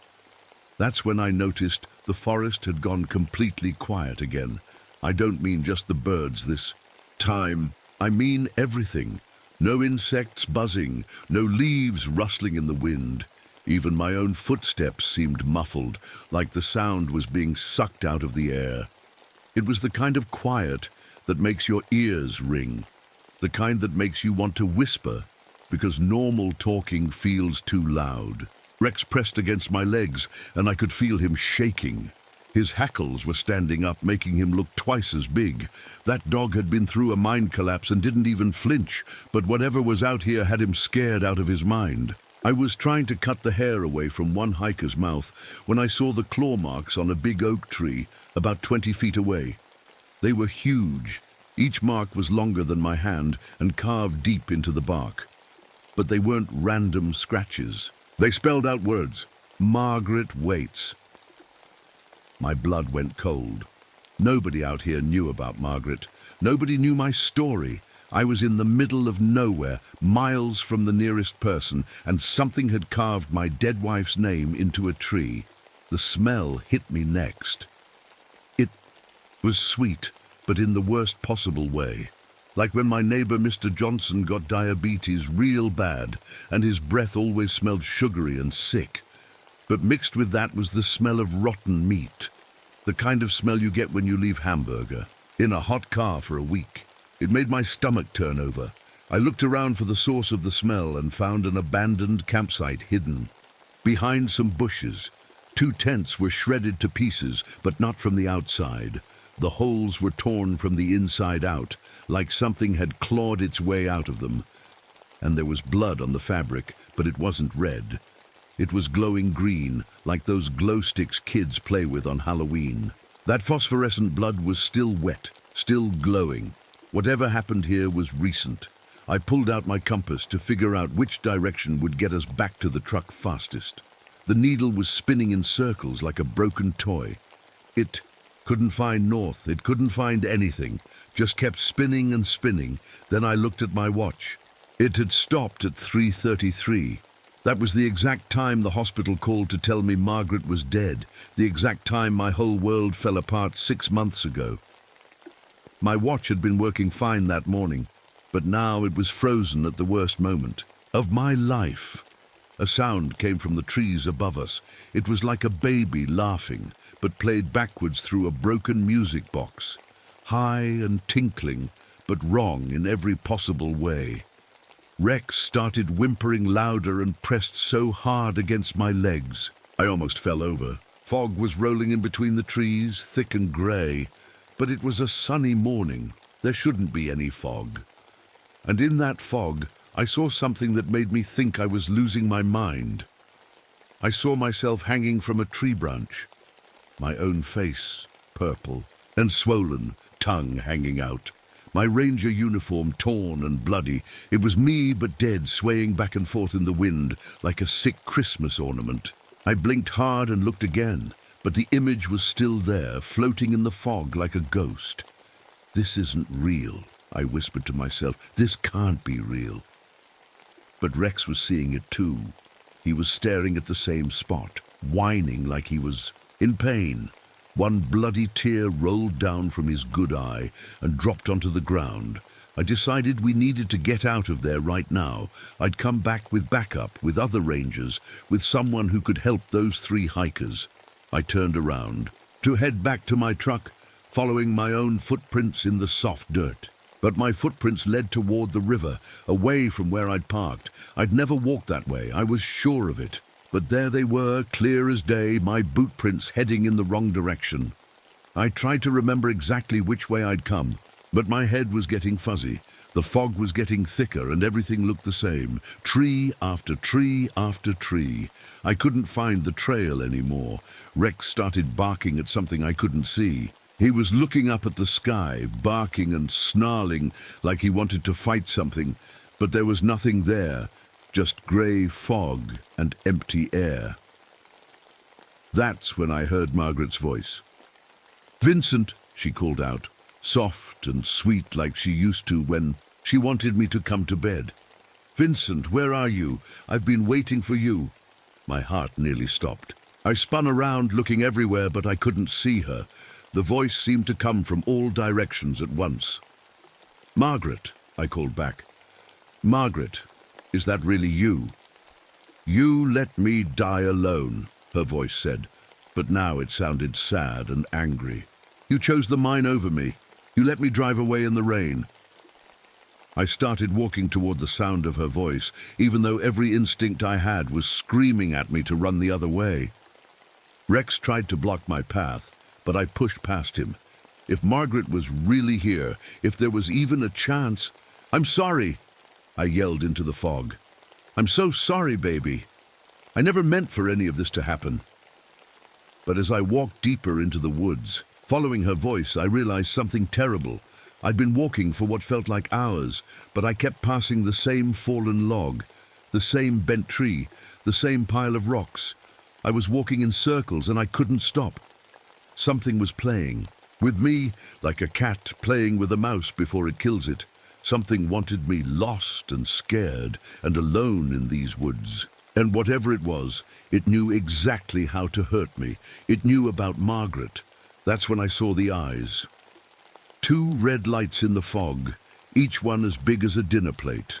They were about 10 feet off the ground, just floating there, watching me. At first I thought they might be reflectors on a tower or something, but then they blinked, slow and deliberate, like a cat sizing up its prey. The eyes were crying. Tears fell from them like liquid stars, and wherever those tears hit the ground, they burned holes right through the dirt and leaves. Steam rose up from each spot with a hissing sound. I couldn't move, couldn't breathe, couldn't think. Those eyes were looking right into me, and I felt like something was peeling back layers of my mind, reading every thought I'd ever had, every secret, every regret, every moment of shame and guilt about Margaret. Then the thing stepped out of the fog. It was huge, maybe 8 feet tall, with wings that stretched out at least 10 feet on each side. The wings weren't like bird wings. They were covered in dark fur that moved on its own, like thousands of tiny snakes writhing around. Its body looked almost human, but wrong in ways I can't explain. Too tall, too thin, joints that bent in directions they shouldn't. But the worst part was when it started talking. It spoke in Margaret's voice. "Till death do us part, Vincent," it said, and I recognized the words from our wedding day. "I kept my promise, why didn't you?" My knees went weak. The creature knew our wedding vows. It was using Margaret's exact voice, the way she sounded when she was trying not to cry. Sweet and broken at the same time. "You're not Margaret," I whispered. "No," it said, and now it sounded like me. My own voice coming from that horrible thing. "But she sent me to collect you. She's been waiting, Vincent. 6 months is a long time to wait alone." The creature raised one wing, and suddenly I could see things that weren't there before, like looking at a movie screen in the fog. I saw myself lying in a hospital bed, machines beeping around me. I saw myself in a casket. I saw myself standing right here in these woods, but I was see-through like a ghost. "You're already dead, Vincent," it said in my voice. "This is just your brain's last few seconds, playing out your guilt and fear. You died in that mine collapse 2 years ago, right next to your father's old helmet." I shook my head. "No, that's not true. I survived. Rex and I both survived. But even as I said it, I started to doubt. Why couldn't I remember the last 6 months clearly? Why did everything feel like it was happening underwater? Why did my chest hurt so much when I breathed? The creature laughed, and it sounded like breaking glass. "Look at your dog, Vincent." I looked down at Rex, and my heart nearly stopped. He wasn't the Rex I knew. This dog was thin and ragged, fur falling out in patches. His ribs were showing through his skin, and his one good eye was cloudy and white. He looked like he'd been starving for months. "He's been guarding your body," the creature said. "Loyal to the end, but even he's starting to forget what you looked like when you were alive." I raised my rifle and pointed it at the thing, but my hands were shaking so bad I could barely hold it. "Stay back. You can't kill something that exists in yesterday, today, and tomorrow," it said. And suddenly there were 3 of them, one showing me what it looked like a minute ago, one showing me now, and one showing me what it would look like after it killed me. "I can see every bullet before you fire it. I can be somewhere else before you pull the trigger." I fired anyway. The sound echoed through the forest, but the bullet went right through the creature like it was made of smoke. All 3 versions of it laughed at the same time. That's when the real attack started. The creature made a sound so low I felt it more than heard it, like standing next to a giant church bell when it rings. The sound went right through my chest and into my lungs. I started coughing, but this time it was different. This time I was coughing up blood, thick black blood that looked like motor oil. My damaged lungs couldn't handle it. I fell to my knees, gasping for air that wouldn't come. Each breath felt like swallowing broken glass.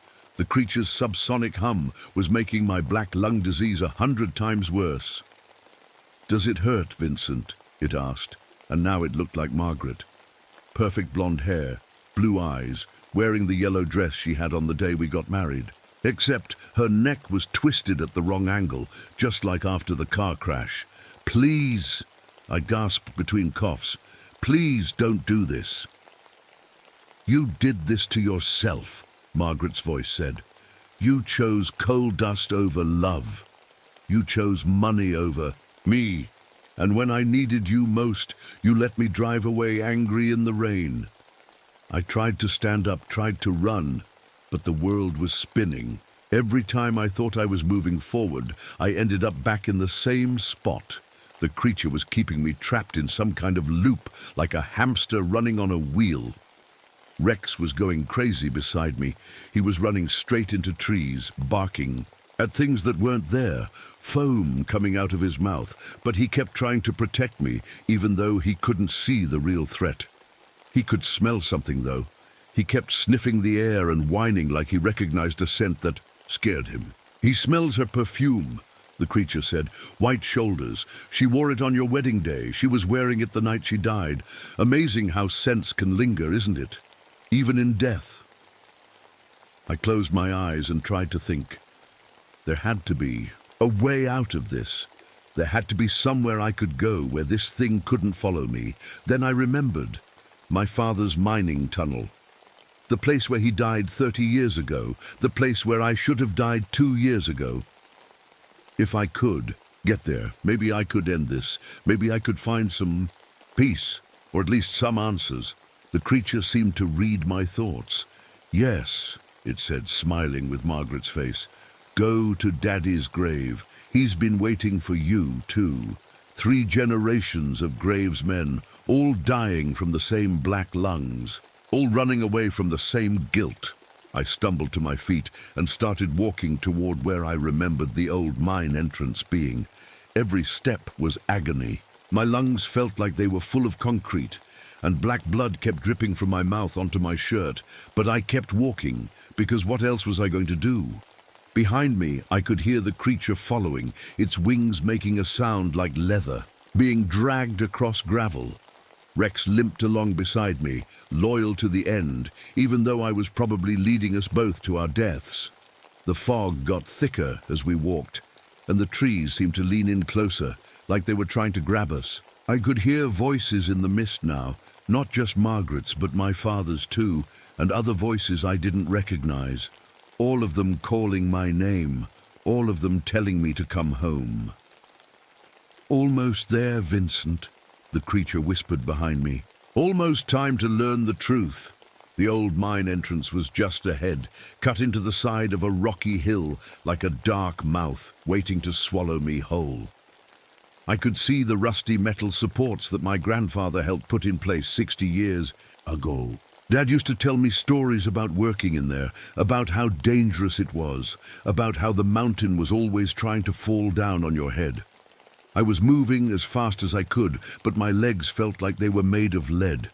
Each step took everything I had. The black blood kept coming up from my lungs, and I had to stop every few feet to cough and spit it out. My shirt was soaked through with it. Rex was barely keeping up. The poor dog was stumbling over rocks and roots, panting hard through his foam-covered mouth. But he stayed right beside me, like he always did.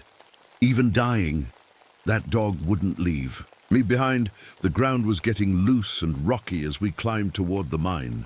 Pieces of shale kept breaking away under my boots, sending small rocks tumbling down the hill behind us. More than once, I almost slipped and fell. If I went down, I knew I wouldn't be getting back up.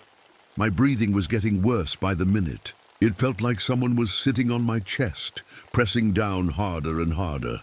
Every breath was a fight, and I was losing. The black lung disease was winning just like it won against my father, and his father before him.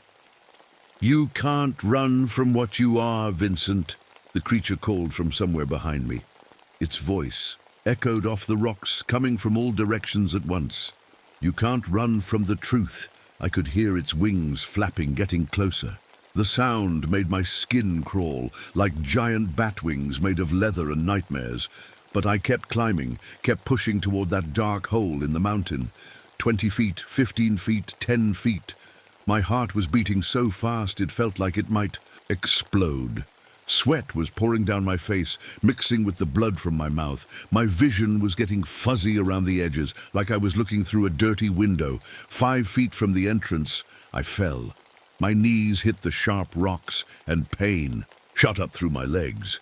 I tried to get up, but my body wouldn't listen. My lungs were making a horrible wheezing sound, like a broken accordion. Foam and blood bubbled up from my mouth and nose.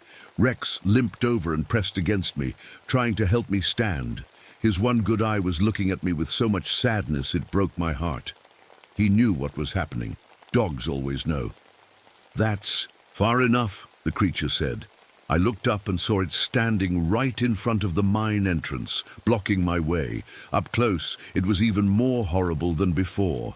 Its red eyes were like looking into 2 fires, and when it breathed, steam came out of its mouth like a dragon.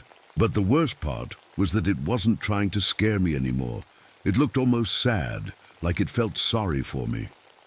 "You want to know the truth, don't you, Vincent?" it asked, and now its voice sounded gentle, almost kind.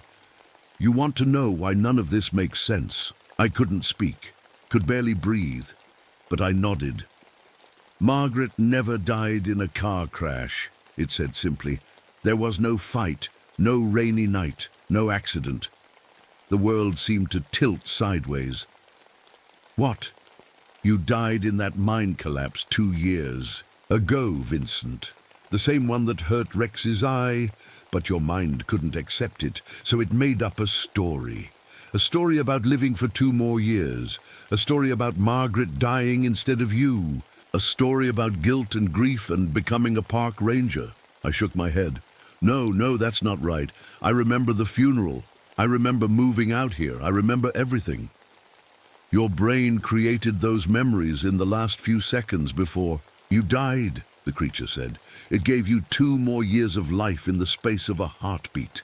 It let you imagine that you survived, that you got to keep living while someone else paid the price." The truth hit me like a physical blow. Suddenly, everything made sense. Why my memories felt fuzzy, why I couldn't remember details clearly, why Rex looked so thin and sick. He'd been sitting by my body for 2 years, waiting for me to wake up. "The 3 hikers with their mouths sewn shut," I whispered. "Your guilt, taking shape. You always felt like you couldn't speak up for yourself, couldn't defend your choices. The glowing blood, your life draining away in the mind collapse, your brain trying to process trauma it can't understand. Margaret's voice, your love for her, and your fear that you'd never see her again. I looked down at Rex, and now I could see the truth. He wasn't the healthy dog I remembered. He was a skeleton covered in patchy fur, barely alive himself. But he'd stayed with my body all this time, protecting me even in death. "How long do I have?" I asked. "You're already gone, Vincent. Has been for 2 years. This conversation, this realization, it's happening in the last spark of electricity in your dying brain." I felt myself getting lighter, like I was made of smoke.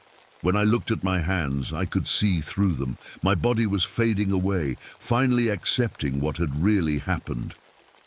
"But Margaret," I started to say, "is waiting for you," the creature finished. "She never left. She's been waiting for you to stop running from the truth and come home." Just then, I heard the most beautiful sound in the world, Margaret's real voice, not the twisted version the creature had been using, but her actual voice, full of love and warmth. "It's okay, Vincent," she said, and I could almost see her standing in the mine entrance behind the creature. "It's time to let go. It's time to come home." The creature stepped aside, and I could see into the mine, but it wasn't dark and scary anymore. It was full of golden light, warm and welcoming. My father was there, young and healthy, holding out his hand to me, and Margaret was beside him, beautiful as ever, smiling that smile I fell in love with. "I'm sorry I kept you waiting," I whispered. "You're worth waiting for," she said. I tried to stand up one more time, but my body was already dissolving. The last thing I felt was Rex's warm tongue licking my face, and then everything went white. Vincent Graves died in a mine collapse on a Tuesday morning 2 years ago, but his last thoughts were of love, not fear, and sometimes that's enough. Rex watched his master disappear, not die, disappear, like smoke in the wind.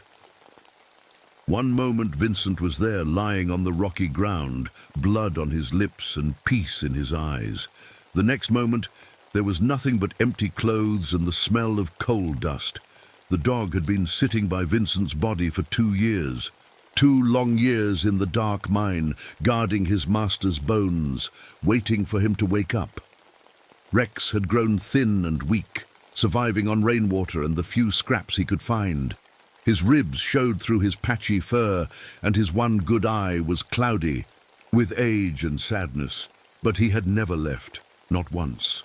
Now Vincent's spirit had finally moved on, and Rex was alone with the thing that had been feeding on his master's guilt all this time. The creature turned to look at Rex with those horrible red eyes.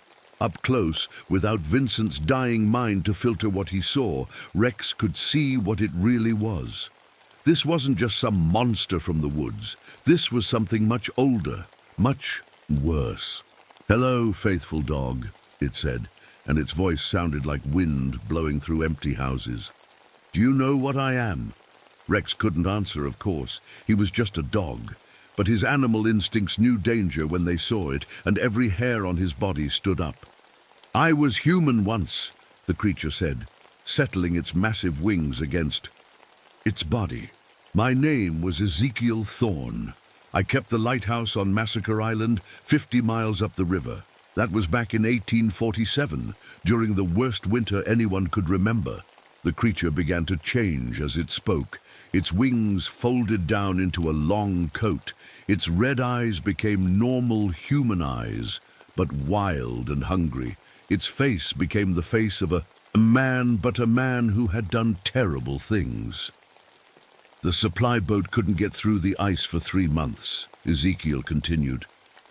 "I was trapped on that island with my wife and our 3 children. The food ran out in January. By February, we were eating our shoes. By March..." The man-thing smiled, and Rex saw teeth like broken glass.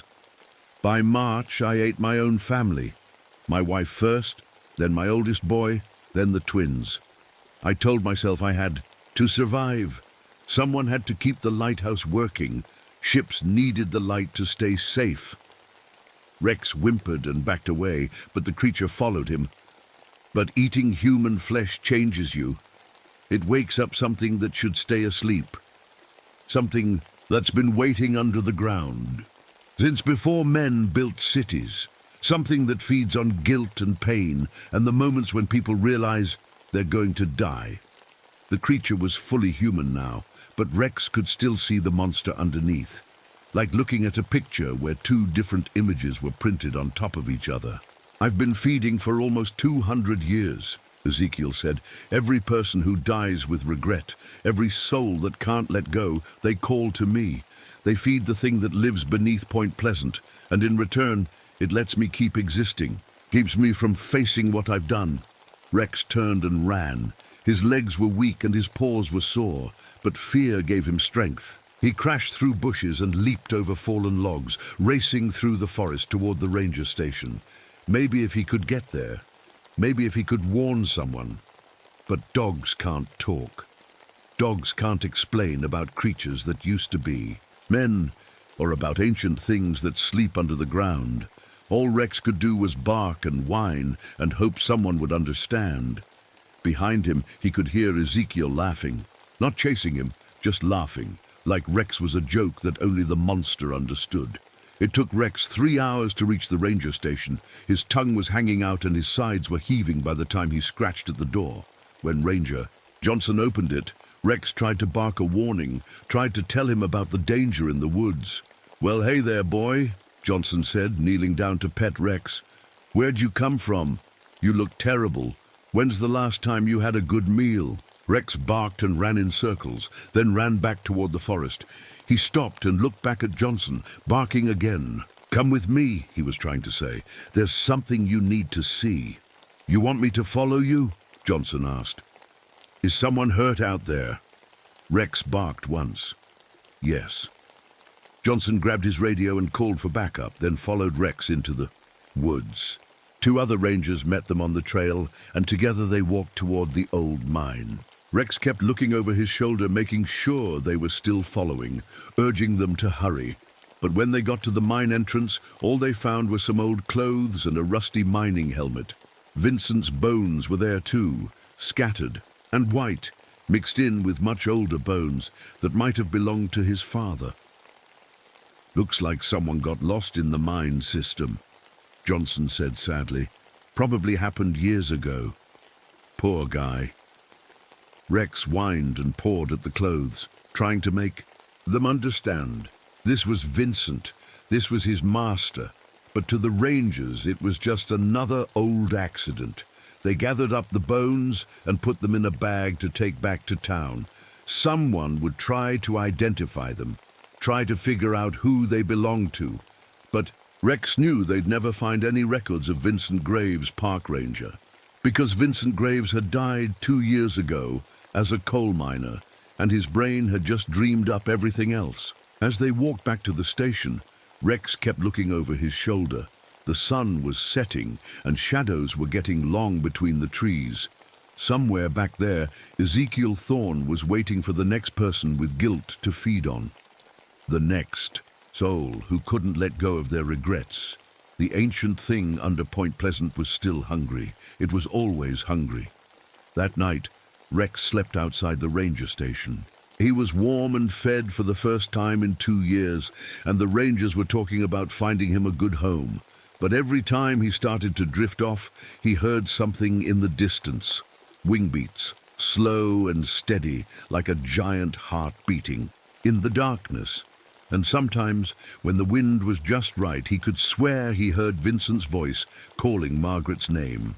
Still lost, still guilty, still feeding the monster that used to be a man. Rex opened his one good eye and looked toward the forest. In the distance, 2 red lights blinked once, then disappeared. The cycle was starting again. 3 weeks later, Rex was living with the Johnson family in town. They had a nice house with a big backyard and 2 young kids who loved to play fetch. With him, They fed him good food and gave him a warm bed to sleep on. For the first time in 2 years, Rex felt safe, but he couldn't stop thinking about the forest. Every night, he would sit by the window and look toward the dark trees in the distance. Sometimes he saw lights moving between them. Not flashlights or car headlights, but that strange red glow he remembered from Ezekiel's eyes. The monster was still out there, still hunting. The Johnsons thought Rex was just adjusting to his new home. They didn't know he was watching for danger. One evening, Ranger Johnson came home, looking worried. His wife asked him what was wrong while they ate dinner. "We found another hiker today," he said quietly, glancing at the kids to make sure they weren't listening. "Same thing as always, sitting in the woods, couldn't speak, looked like he'd been there for days. When we got him to the hospital, the doctors said there was nothing physically wrong with him, but he won't talk, just stares at nothing with this terrified look in his eyes." Rex's ears perked up. He knew what had happened to that hiker. Ezekiel had found another person with guilt to feed on. "That's the fourth one this month," Mrs. Johnson said. "What do you think is happening out there?" "I don't know," her husband replied. "Could be some kind of gas leak from the old mines, making people hallucinate. Or maybe there's someone out there playing sick games with hikers. We've got search teams looking, but we never find anything." Rex wanted to bark, wanted to tell them it wasn't gas or a person playing games. It was something much worse. But even if he could talk, who would believe him? That night, Rex couldn't sleep. He kept thinking about Vincent, about all the guilt his master had carried, about how that guilt had kept him trapped even after death, feeding the thing under the ground. Around midnight, Rex heard something that made his blood run cold. A soft tapping at the window. He looked up and saw a face pressed against the glass. Vincent's face, but pale and see-through like a ghost. His master's mouth was moving, trying to say something, but no sound came through the glass. Rex crept closer to the window. Vincent's ghost looked desperate, pointing toward the forest, then pointing at Rex, then back to the forest. He was trying to tell Rex something important. Then Rex understood. Vincent wasn't free. His spirit was still trapped, still being used by Ezekiel to lure new victims. The monster was using Vincent's guilt and love for Margaret to draw in other people who were carrying heavy burdens of their own. Vincent's ghost pressed his hand against the window, and suddenly Rex could hear his voice, faint as a whisper. "Help them," Vincent said. "Don't let what happened to me happen to others. Break the cycle, Rex. You're the only one who knows the truth." The ghost faded away, but Rex knew what he had to do. The next morning, Rex started acting strange. He wouldn't eat his food, wouldn't play with the kids, just sat by the door, whining and scratching. When Mrs. Johnson let him out into the backyard, he immediately ran to the fence and started digging underneath it. "That dog's trying to get out," Mr. Johnson said. "Maybe he's not ready to be a house pet yet. Maybe he needs to be free." They were right, but not in the way they thought. Rex didn't need to be free. He needed to go back to the forest. He had a job to do. That afternoon, when the family wasn't watching, Rex squeezed under the fence and ran toward the woods. His legs were stronger now after 3 weeks of good food and rest. He could run like he used to before the 2 years of guarding Vincent's body had made him weak. He found Ezekiel waiting for him at the edge of the forest, still wearing the face of a man, but with those terrible red eyes glowing in the shadows. "I wondered when you'd come back," Ezekiel said. "Did you miss me?" Rex growled low in his throat. He wasn't the same scared, starving dog who had run away 3 weeks ago. He was stronger now, and he had a purpose. "You want to save them, don't you?" Ezekiel laughed.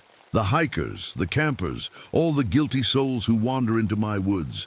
But you can't save them, dog. They call to the thing beneath the ground with their regret. They feed it with their pain. And in return, it keeps me alive to harvest more." Rex took a step forward, then another. "You think you can fight me?" Ezekiel asked. "I've been doing this for 200 years. I've fed on the guilt of thousands. What can one old dog do against that kind of power? Rex didn't answer. Dogs don't need to make speeches before they attack. He leaped at Ezekiel's throat, all teeth and fury and 2 years of stored-up anger. The monster was caught off guard. He'd expected fear, not courage. Rex's teeth found the soft spot where Ezekiel's neck met his shoulder, and he bit down hard. Black blood poured from the wound, burning Rex's mouth like acid. But he held on, even as Ezekiel screamed and tried to throw him off, even as the monster's true form emerged, wings and claws and eyes like fire.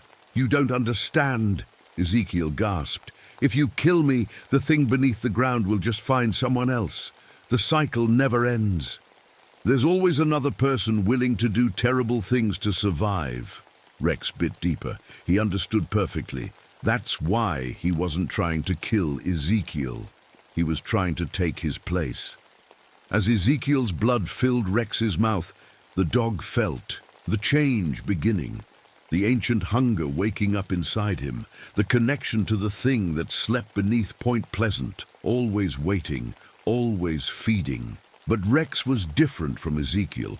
Rex had spent 2 years learning about loyalty, about staying with someone even when it hurt, about protecting people instead of hurting them. When the transformation was complete, Rex looked down at Ezekiel's empty clothes with eyes that now glowed red in the darkness. He felt the ancient hunger, but he also felt something else, the memory of Vincent's love and Mrs. Johnson's kindness, and the laughter of children who had played with him in a sunny backyard. The thing beneath the ground whispered to him, promising power and eternal life in exchange for feeding it the guilt and pain of the dying. But Rex had a different plan. He would guard these woods, just like he had guarded Vincent's body.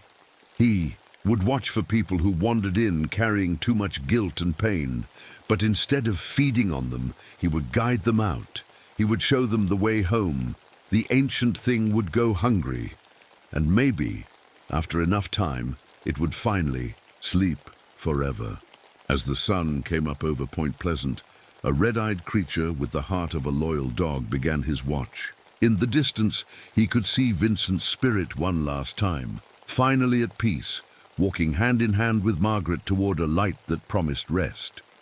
The cycle was broken, but Rex would stand guard for as long as it took, making sure it stayed that way, because that's what good dogs do. They protect the people they love, even when those people can't protect themselves.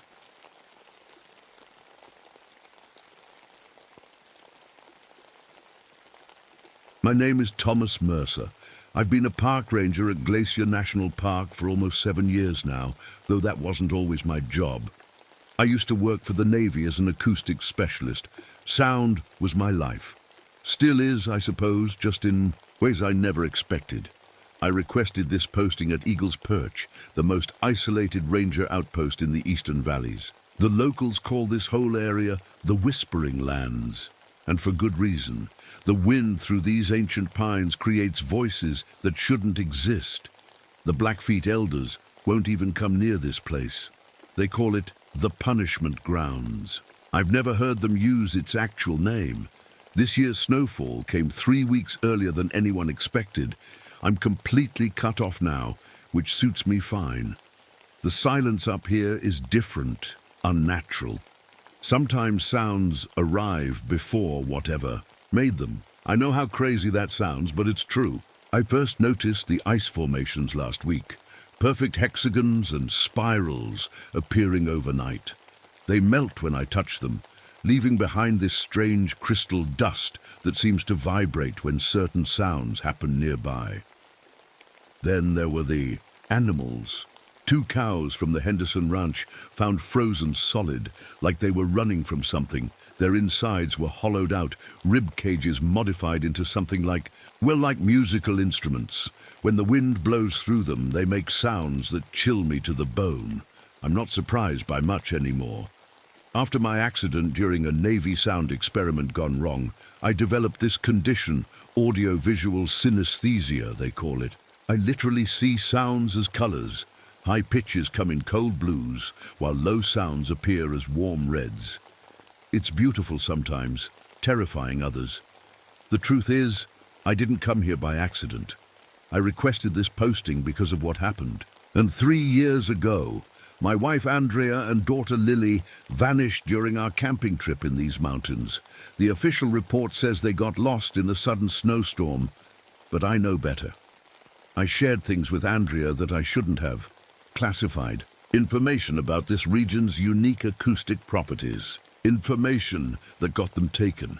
At least I'm not completely alone. Kodiak, my one-eyed Alaskan Malamute, keeps me company. He's got this strange habit of howling at sounds I can't hear and positioning himself between me and empty corners of rooms. He knows something's wrong with this place too. Every night I record the sounds around the outpost. I've been mapping the acoustic anomalies for years now. The pattern matches perfectly with those classified Navy documents about sound pockets, places where voices get preserved long after they should have faded away. Places where what you say might come back to haunt you, literally.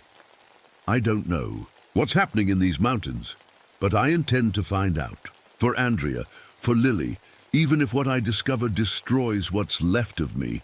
It started with a radio call 3 days ago. A group of hikers sent a distress signal from the North Ridge Trail. I grabbed my gear right away, but then I heard it. Children singing through the static. They were singing old Blackfeet lullabies, songs nobody's recorded since the 1930s. My blood went cold when the singing stopped and a woman's voice whispered, "Thomas, we're still here." It was Andrea's voice, my wife's voice. I ran outside, forgetting my coat. Fresh snow had fallen, and there in front of my cabin were footprints, small ones like a child's. They went straight across the clearing and then just stopped, mid-step. Like whoever made them had vanished into thin air.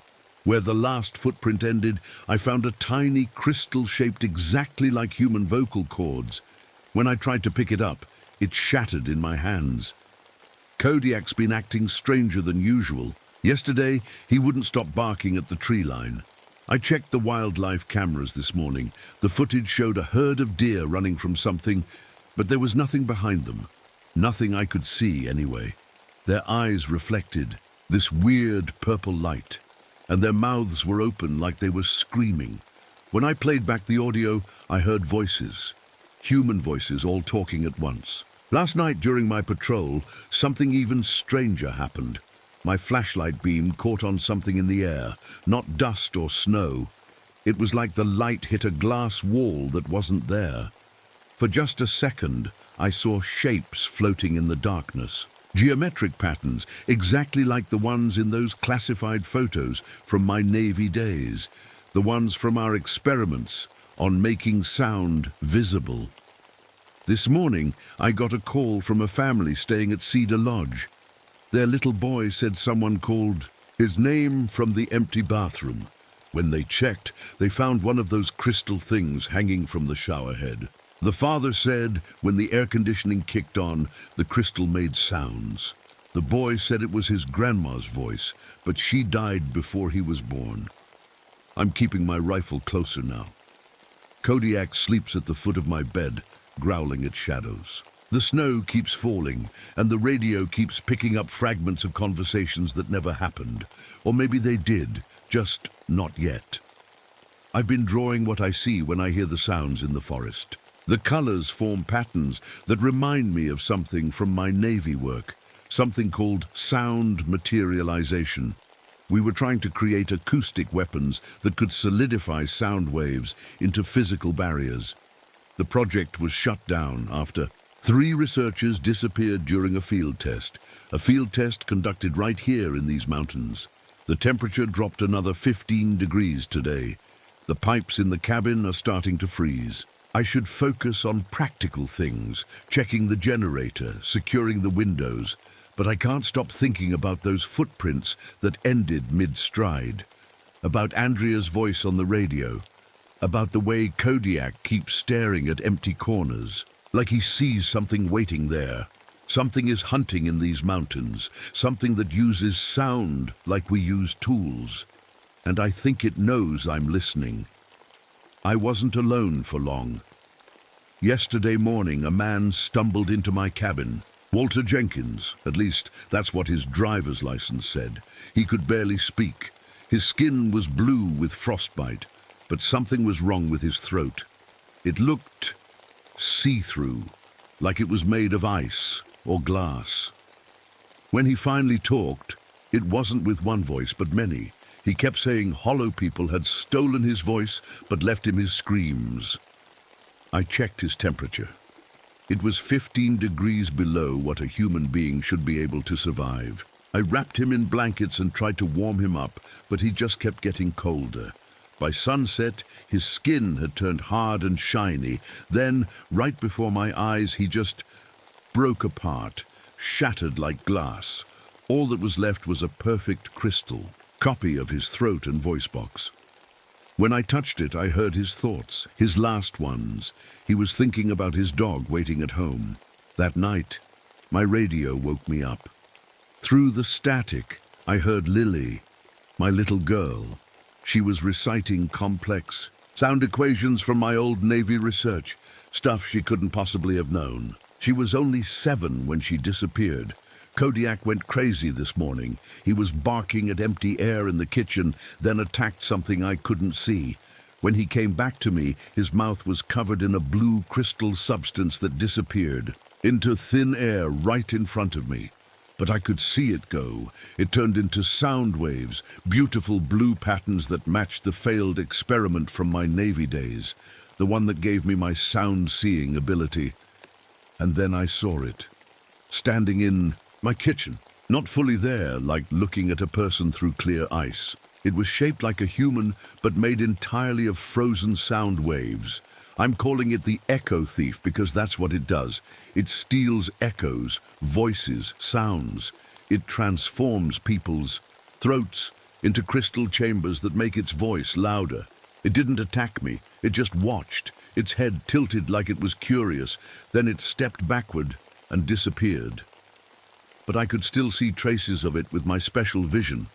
Blue and red waves hanging in the air where it had been. I locked myself in the radio room and started digging through the old file cabinets. I found a journal from 1937, notes from government researchers who were here before. They encountered the same thing. It seems to wake up every 30 years, which means it was active when I was doing my Navy work here, and again when Andrea and Lily disappeared. The journal mentioned a cave on the north face of Hollow Mountain. Tomorrow I'm going to find it. I have to know what happened to my family. I have to know if what I saw in my kitchen is the same thing that took them. Kodiak won't leave my side. Now, he keeps making this low growl deep in his chest, not at anything specific, just constantly. Like he's trying to create a shield of sound around us. The snow is still falling. The radio keeps picking up voices, and somewhere out in the darkness, the echo thief is hunting. I can feel it listening to every word I say, every sound I make. I don't think I should talk anymore tonight. I found the cave this morning. It was right where the old journal said it would be, hidden behind a wall of ice on the north face of Hollow Mountain. The entrance was marked with strange carvings, pictures of people with their mouths open and something flowing out of them. Beside the carvings were old diary pages, protected somehow from the weather. They talked about the stealing of voices as punishment for taking sacred Blackfeet songs. The deeper I went into the cave, the more I learned. The echo thief isn't new. It's ancient. The Blackfeet called it cold that speaks, according to their stories. It was created when white settlers stole their sacred songs. The tribe had to sing constantly around their camps to keep it away. But the worst discovery was yet to come. In a small chamber lined with strange blue crystals, I found a box of files. Navy files. My files. All my research on the unique sound properties of these mountains was there. And that's when I realized the horrible truth. My work didn't just study the echo thief. It made it stronger. The Navy knew about the entity. They'd known since the 1930s. My classified sound experiments were really about finding ways to control it, to use it as a weapon. And when I shared some of that research with Andrea, trying to explain why I was always gone, on training missions, I might as well have painted a target on my family. They weren't taken randomly. They were taken as payment, retribution for my unwitting role in amplifying the ancient sound patterns that gave the Echo Thief its power. As I was leaving the cave, my radio crackled to life. The ranger station on the western ridge was sending a team to check on me. I tried to warn them to stay away, but the connection died before I could get the message through. Back at my cabin, I noticed something strange about Kodiak. He kept running in circles, barking at different spots on the walls. When I looked at those spots with my sound sight, I saw weak points, places where the sound waves bent and twisted unnaturally. It was then I realized my condition might be the key to fighting this thing. I can see the frequencies it uses. I can see where it's vulnerable. That night, I started experimenting. I played different tones on my old guitar and watched how the sound colors changed in the air. Certain notes made the air shimmer with what looked like pain. My Navy training was coming back to me. All those hours studying how to use sound as a weapon. I discovered that constantly changing tones disrupt the Echo Thief's ability to hold itself together. It can't stay solid if the sound keeps shifting, so I rigged up some old speakers to play randomly changing frequencies. It's not perfect protection, but it's something. But there's a problem. Human singing works much better than electronic sounds, but only if the songs don't mean anything personal to you. The Echo Thief feeds on emotional connections to sounds. It's drawn to voices singing songs that matter to them. I was setting up more speakers when I noticed something on the seismograph I used to monitor avalanche risks. The 3 mountains surrounding my outpost. They aren't natural. Their shapes create a perfect acoustic chamber, like they were built to contain something, to contain the Echo Thief. And my research helped it find the exact frequencies it needed to escape. It's not just hunting randomly, it's collecting specific voice patterns, building something like a chord that will let it spread beyond these mountains, into cities where people don't know how to listen for danger anymore, where it could feed forever. That's when I heard the snowmobiles approaching. The rescue team had arrived, but they weren't alone. I ran outside waving my arms, trying to warn them. Too late. The snowmobiles came roaring into the clearing, 5 rangers from the western station. Before I could shout, the air around them seemed to thicken. 3 of them just stopped, froze in place. Their mouths opened wide, and I watched in horror as their throats turned clear, then crystalline. They collapsed to the ground, but their throats kept whispering warnings even after they were dead. Only 2 made it to the cabin, a young ranger named Devin, and a woman named Julia Hoffman. She wasn't a ranger at all, but an ethnomusicologist studying Blackfeet songs. She looked at me strangely and said, "I heard your voice calling for help through my headphones yesterday, but I was just listening to wind recordings from these mountains." We barricaded ourselves inside. Julia knew things, important things. She'd been secretly investigating the acoustic traditions of the Blackfeet for years. She knew about protective singing techniques that could keep the Echo Thief away. But as she demonstrated, something terrible happened. Her voice began to change, splitting into multiple tones at once. She stopped mid-sentence, her eyes wide with fear, and suddenly started singing old Blackfeet protection songs. She couldn't stop herself. "We have to leave," I told them. "Now. My truck won't start, but we can take your snowmobiles." We grabbed supplies and ran for the vehicles. Kodiak stayed close to my legs, growling at the darkness around us. The snowmobiles started up fine, and for a moment I thought we might make it. We were halfway down the mountain when Julia, riding behind Devin, started humming.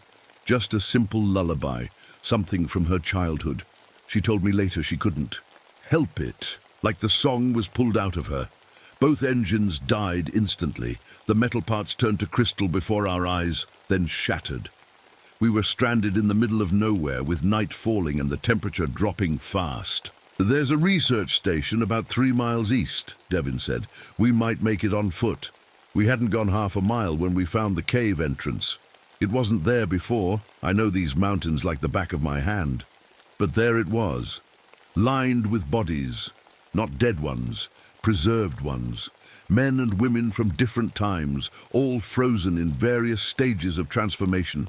Their rib cages and skulls had been changed, turned into what looked like musical instruments or antennas, all pointing deeper into the cave. And from inside, we could hear voices, old recordings playing on a loop, experiments from 1937. The same sounds I'd studied in my Navy days, the same patterns I'd mapped. "We need to go in," Julia said, her voice still not quite her own. "That's where it lives. That's where your family will be." Devin refused. He said he was going to try for the research station.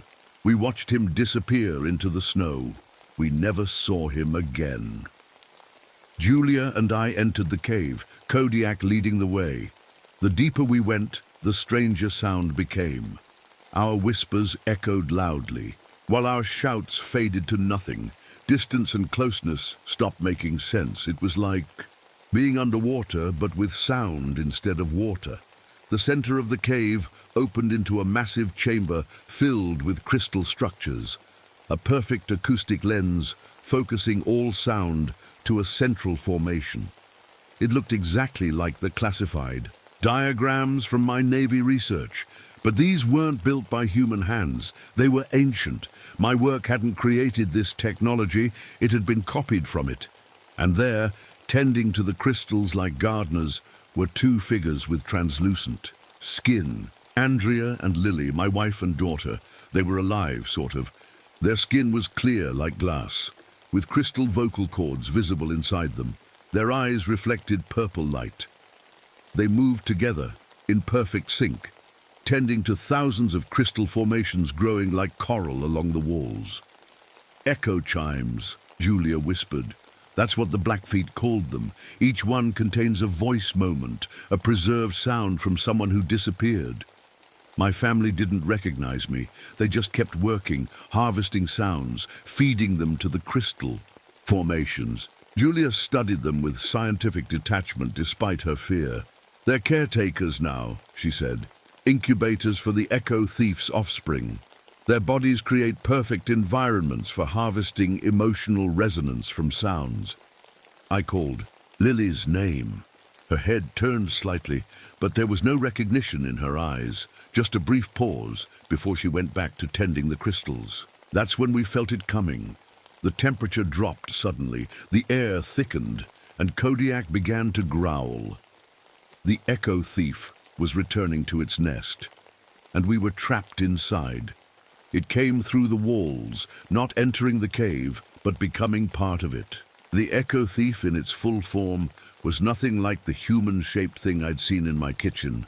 This was massive, a shifting crystal structure that couldn't decide if it was solid, liquid, or gas. Its body was made of thousands of human voice, boxes arranged in impossible patterns, all connected and moving together.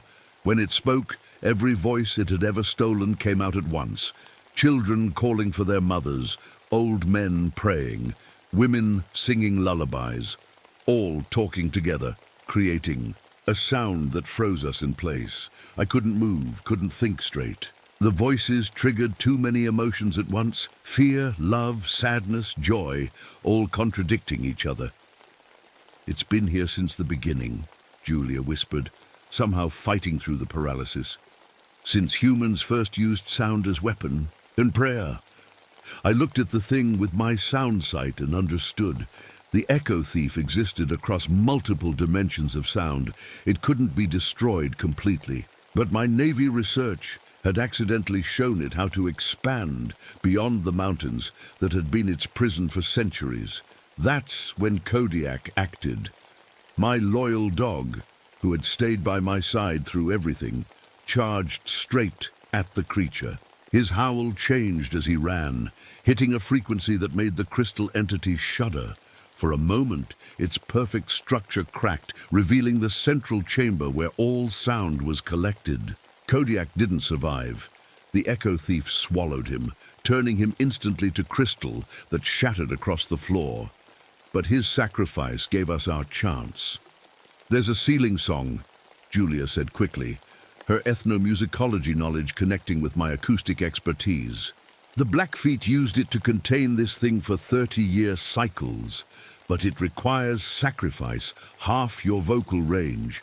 You have to give part of your voice to create the acoustic boundary." I looked at what remained of my family, Andrea and Lily, transformed into caretakers for this ancient horror. I thought of all the other victims through the years, of Walter Jenkins, who just wanted to go home to his dog, of the 3 rangers who died outside my cabin. "Tell me what to do," I said. Julia showed me the notes, the pattern, the rhythm. It was complex, a harmony that would create a wall of sound around the entity. But there was a cost. To perform it correctly, I would have to surrender half my vocal range permanently. "If we do this," she said, "they stay trapped. Your family, everyone it's taken. They remain part of it inside the mountain." I nodded. I had already lost them 3 years ago. What remained weren't my wife and daughter anymore. We began to sing together, our voices creating patterns I could see with my sound sight, walls of blue and red light surrounding the crystal entity. It fought back, sending waves of sound that knocked us down, that tried to crystallize our throats mid-song. Julia fell first. The transformation started at her neck and spread quickly, but she kept singing, even as her body became the central resonance chamber for our sound barrier. Her consciousness remained somehow, her eyes tracking me as I continued. The sealing ritual alone. I felt the change happening in my throat. It burned as half my vocal range was pulled from me, absorbed into the mountain's structure. The pain was unbearable, but I kept singing, kept focusing the sound. The echo thief shrieked with all its stolen voices as the barrier closed around it. The crystal walls of the cave began to glow, absorbing our song, becoming the new prison. Then silence.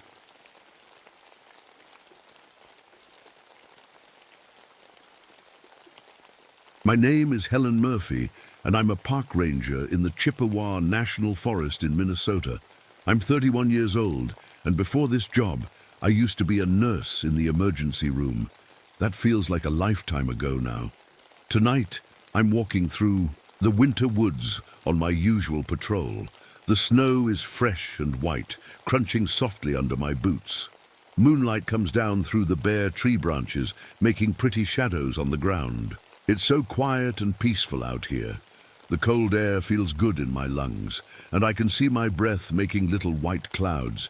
My dog Kodiak is walking beside me. Well, he's not really a dog. He's half wolf, half German shepherd. I found him 3 years ago eating his dead owner. Poor thing was just trying to survive. His eyes are different colors, one brown, one blue. Most people think he's scary, but he's all I have now. I love these quiet nights in the forest. It's the only time my mind feels calm. You see, I have what doctors call PTSD. It started after something terrible happened at the hospital where I worked. There was a shooting. A man came in with a gun and started hurting people. I was trying to save the patients, but I couldn't save them all. There was this little girl named Emma. She was only 6 years old. She got hurt bad, and I tried so hard to help her. But I was scared. The shooter was gone, but I was shaking so much I couldn't think straight. Emma died on my table while I stood there like a scared little kid. Her lips turned blue and her eyes, they just stared at nothing. I quit nursing after that, couldn't handle hearing ambulance sounds anymore. My hands would shake every time I heard those sirens. So I came here, to the woods, where it's quiet and safe. I also lost my little brother Tommy in Vietnam 3 years ago. He was only 19. I wear his dog tags under my shirt, and I carry a little locket with some of his dried blood in it. I know that sounds weird, but it makes me feel like he's still with me somehow. Tonight feels different, though. As I walk through the maple and birch trees, something feels wrong. A red fox runs across the path in front of me, its fur looking like copper in the moonlight. That's normal, but then I notice how quiet it's getting. Even the owls stop hooting. The temperature is dropping. Fast. I mean really fast. It goes from just cold to freezing in seconds. My breath starts coming out in bigger puffs. Kodiak moves closer to me and I can feel him getting tense. I try to call the ranger station on my radio, but all I get is static. Then something really weird happens. The radio starts playing music, but it's not normal music. It sounds like children's lullabies, but they're playing backwards. The words sound all mixed up and scary. That's strange, I say to Kodiak. He whimpers and presses against my leg. I see a small animal up in a pine tree. It's a pine marten, just sitting there watching me. When it sees me looking, it makes a chattering sound and runs away. But where it was sitting, I see something that makes my stomach turn. There are little drops of blood on the branch. Frozen blood. The clouds start getting thicker, covering up the moon. But as I look up at them, I swear I can see faces in the clouds. Faces of people I couldn't save at the hospital. Emma's face is there too, her blue lips trying to say something to me. I shake my head hard. Stop it, Helen, I tell myself. You're just tired. But then I look at the trail ahead, and something is really wrong. The trees look like they're growing toward each other, like they're trying to block my way out. And my footprints from earlier, the ones I made when I walked this same path an hour ago, they're not filled with snow anymore. They're filled with something white and chunky that looks like frozen bone marrow. Kodiak starts growling low in his throat. His different colored eyes are wide with fear. Whatever is happening, he can feel it too. The forest that usually makes me feel safe now feels like it's watching me, like I'm inside something's stomach, and it's slowly starting to digest me. I pull my coat tighter and keep walking, but my hand moves to the gun on my belt. Something is very, very wrong in these woods tonight. I keep walking through the woods, trying to tell myself everything is normal, but my heart is beating faster. Now, Kodiak stays close to my side, and I can hear him breathing hard through his nose. Dogs know things before we do. My grandmother always said that. About a mile ahead is the research station where Dr. Rodriguez and his team have been studying. Winter wildlife, I should check on them. It's part of my job, and maybe they can explain what's wrong with my radio. The station is a small wooden building with big windows and a metal roof. Usually there are lights on inside, but tonight it's completely dark. That's the first thing that bothers me. Dr. Rodriguez always works late. I walk up to the front door and knock. Hello, Dr. Rodriguez? It's Helen, the park ranger. No answer. I try the door handle. It's not locked, so I push it open. The smell hits me right away. It's like something died in there, but there's also a weird sweet smell mixed in. Like peppermint candy, but wrong somehow. Hello? I call again, louder this time. I turn on my flashlight and step inside. The beam of light moves across the room, and I see Dr. Rodriguez sitting at his desk. He looks normal at first. He's still holding his pen like he was writing something. But then I see his neck. There are 3 small holes in his neck, perfect round holes, like someone stuck needles in him. And blood. Dark frozen blood that looks almost black in my flashlight beam. Oh God, I whisper. I move closer, my hands shaking. His skin is white as paper, and his eyes are wide open, staring at nothing, just like Emma's eyes that night at the hospital. I look at what he was writing. His handwriting starts neat, but gets messier and messier as it goes on. The last thing he wrote says, Day 12. It's replacing our blood with liquid winter. Sarah is singing lullabies in a language that doesn't exist. I understand every word. My stomach feels sick. What does that even mean? I hear Kodiak whimpering behind me. He won't come into the building. Smart dog. I force myself to check the other rooms.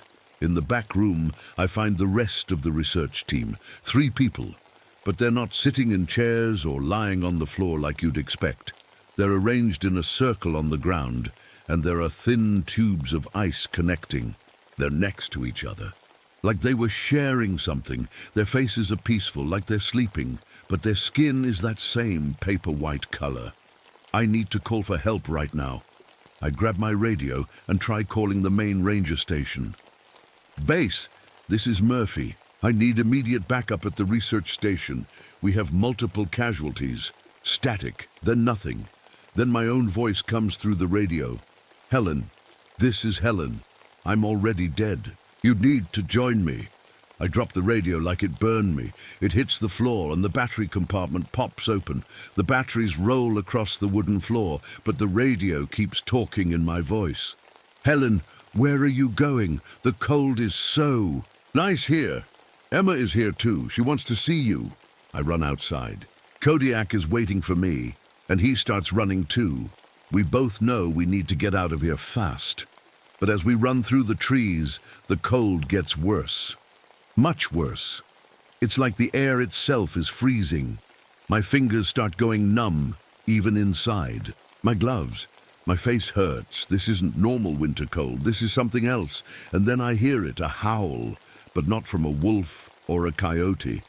It sounds like a person screaming, but stretched out long and echoing through the trees. It sounds like my brother Tommy screaming in pain. The howl comes from in front of us, then behind us, then from both sides. Like whatever is making that sound is everywhere at once. I stop running and pull out my gun. My hands are shaking so bad I can barely hold it steady. Who's there? I shout into the darkness. The wind picks up and snow starts falling. But this isn't normal snow. The flakes are too big, and when I look close, they look like tiny faces. Faces of people I knew. Patients from the hospital. Tommy in his army uniform. Kodiak's eyes are watering. One eye is crying red tears. The other is crying clear liquid that looks like melted ice. We need to get out of here, I tell him. But when I look around, I don't know which way leads back to the ranger station. All the trees look the same now. The trail I walked on before is gone. I try my radio one more time. Maybe it was just broken before. But when I turn it on, I hear children singing. The same backwards lullaby from earlier, but now I can understand some of the words. Helen is coming home, they sing. Helen is coming to play. Helen is going to stay with us forever and ever. The singing stops, and I hear my own voice again. But it sounds different, older, sadder. Helen, I've been waiting for you. I've been so cold and so hungry. But you're going to help me now, aren't you? You're going to feed me. I turn off the radio and throw it into the snow. But I can still hear the voice, coming from the trees around me, coming from inside my own head. Kodiak starts backing away from me, growling. His fur is standing up all over his body, but he's not looking at the trees. He's looking at me. What's wrong, boy? I ask him. But when I reach out to pet him, he snaps at my hand and runs away into the dark woods. Now I'm alone, completely alone. And something is coming through the trees toward me. Something big. Tonight, I'm walking through the winter woods on my usual patrol. The snow is fresh and white, crunching softly under my boots. Moonlight comes down through the bare tree branches, making pretty shadows on the ground. It's so quiet and peaceful out. Here, the cold air feels good in my lungs, and I can see my breath making little white clouds. My dog Kodiak is walking beside me. Well, he's not really a dog. He's half wolf, half German shepherd. I found him 3 years ago eating his dead owner. Poor thing was just trying to survive. His eyes are different colors, one brown, one blue. Most people think he's scary, but he's all I have now. I love these quiet nights in the forest. It's the only time my mind, it feels calm. You see, I have what doctors call PTSD. It started after something terrible happened at the hospital where I worked. There was a shooting. A man came in with a gun and started hurting people. I was trying to save the patients, but I couldn't save them all. There was this little girl named Emma. She was only 6 years old. She got hurt bad, and I tried so hard to help her. But I was scared. The shooter was gone, but I was shaking so much I couldn't think straight. Emma died on my table while I stood there like a scared little kid. Her lips turned blue and her eyes, they just stared at nothing. I quit nursing after that. Couldn't handle hearing ambulance sounds anymore. My hands would shake every time I heard those sirens. So I came here, to the woods, where it's quiet and safe. I also lost my little brother Tommy in Vietnam 3 years ago. He was only 19. I wear his dog tags under my shirt, and I carry a little locket with some of his dried blood in it. I know that sounds weird, but it makes me feel like he's still with me somehow. Tonight feels different, though. As I walk through the maple and birch trees, something feels wrong. A red fox runs across the path in front of me, its fur looking like copper in the moonlight. That's normal. But then I notice how quiet it's getting. Even the owls stop hooting. The temperature is dropping. Fast. I mean really fast. It goes from just cold to freezing in seconds. My breath starts coming out in bigger puffs. Kodiak moves closer to me, and I can feel him getting tense. I try to call the ranger station on my radio, but all I get is static. Then, something really weird happens. The radio starts playing music, but it's not normal music. It sounds like children's lullabies, but they're playing backwards. The words sound all mixed up and scary. That's strange, I say to Kodiak. He whimpers and presses against my leg. I see a small animal up in a pine tree. It's a pine marten, just sitting there watching me. When it sees me looking, it makes a chattering sound and runs away. But where it was sitting, I see something that makes my stomach turn. There are little drops of blood on the branch, frozen blood. The clouds start getting thicker, covering up the moon. But as I look up at them, I swear I can see faces in the clouds. Faces of people I couldn't save at the hospital. Emma's face is there too, her blue lips trying to say something to me. I shake my head hard. Stop it, Helen, I tell myself. You're just tired. But then I look at the trail ahead and something is really wrong. The trees look like they're growing toward each other, like they're trying to block my way out. And my footprints from earlier, the ones I made when I walked this same path an hour ago, they're not filled with snow anymore. They're filled with something white and chunky that looks like frozen bone marrow.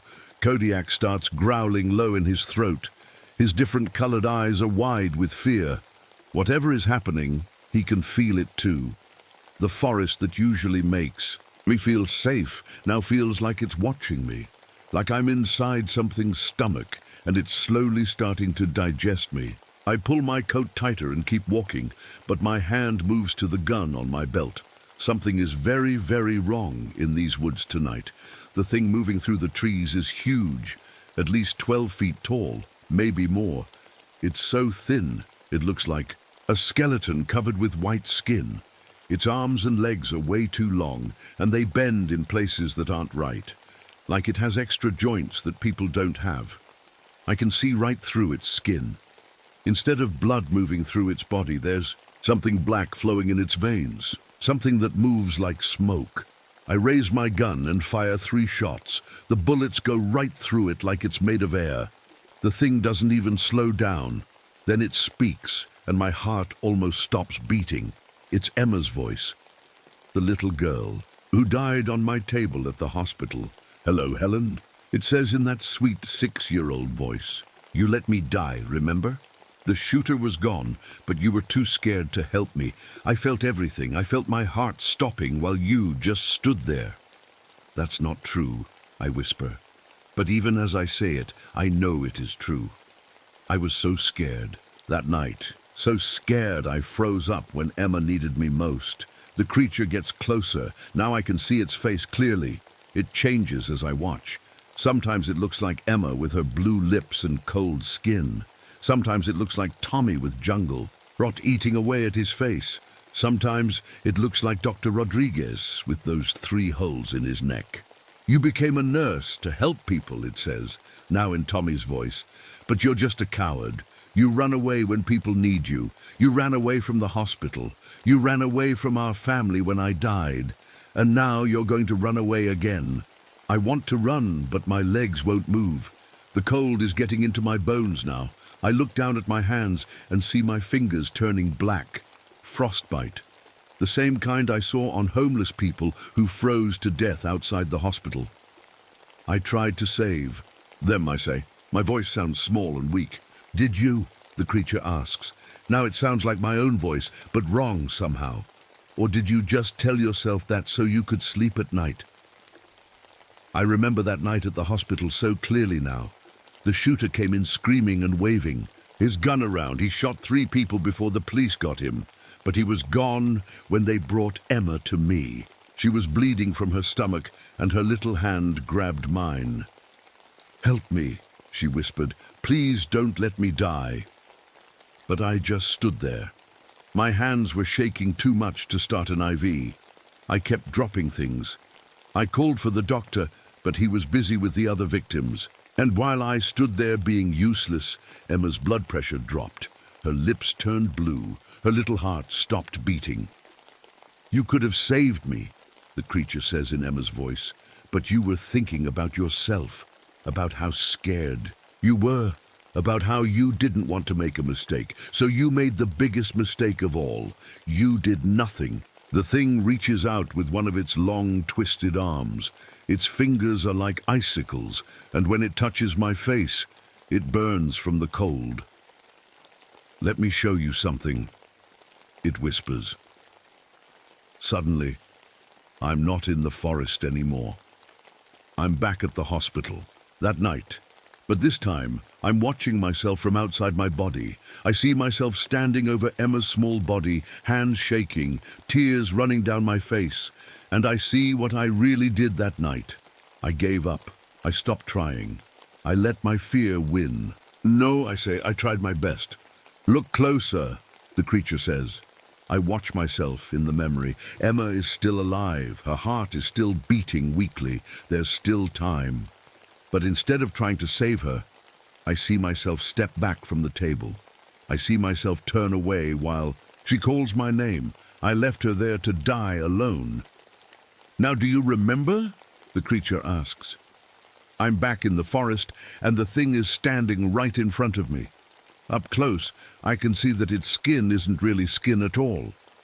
It's ice. Thin ice, with darkness moving underneath. "What are you?" I ask. "I'm what you made me," it says. "Every person you let die, every time you ran away, every time you chose fear over love, you fed me. You made me strong." I try to run, but when I look down, I see a trail of dark red in the snow behind me. I'm bleeding, but I don't know from where.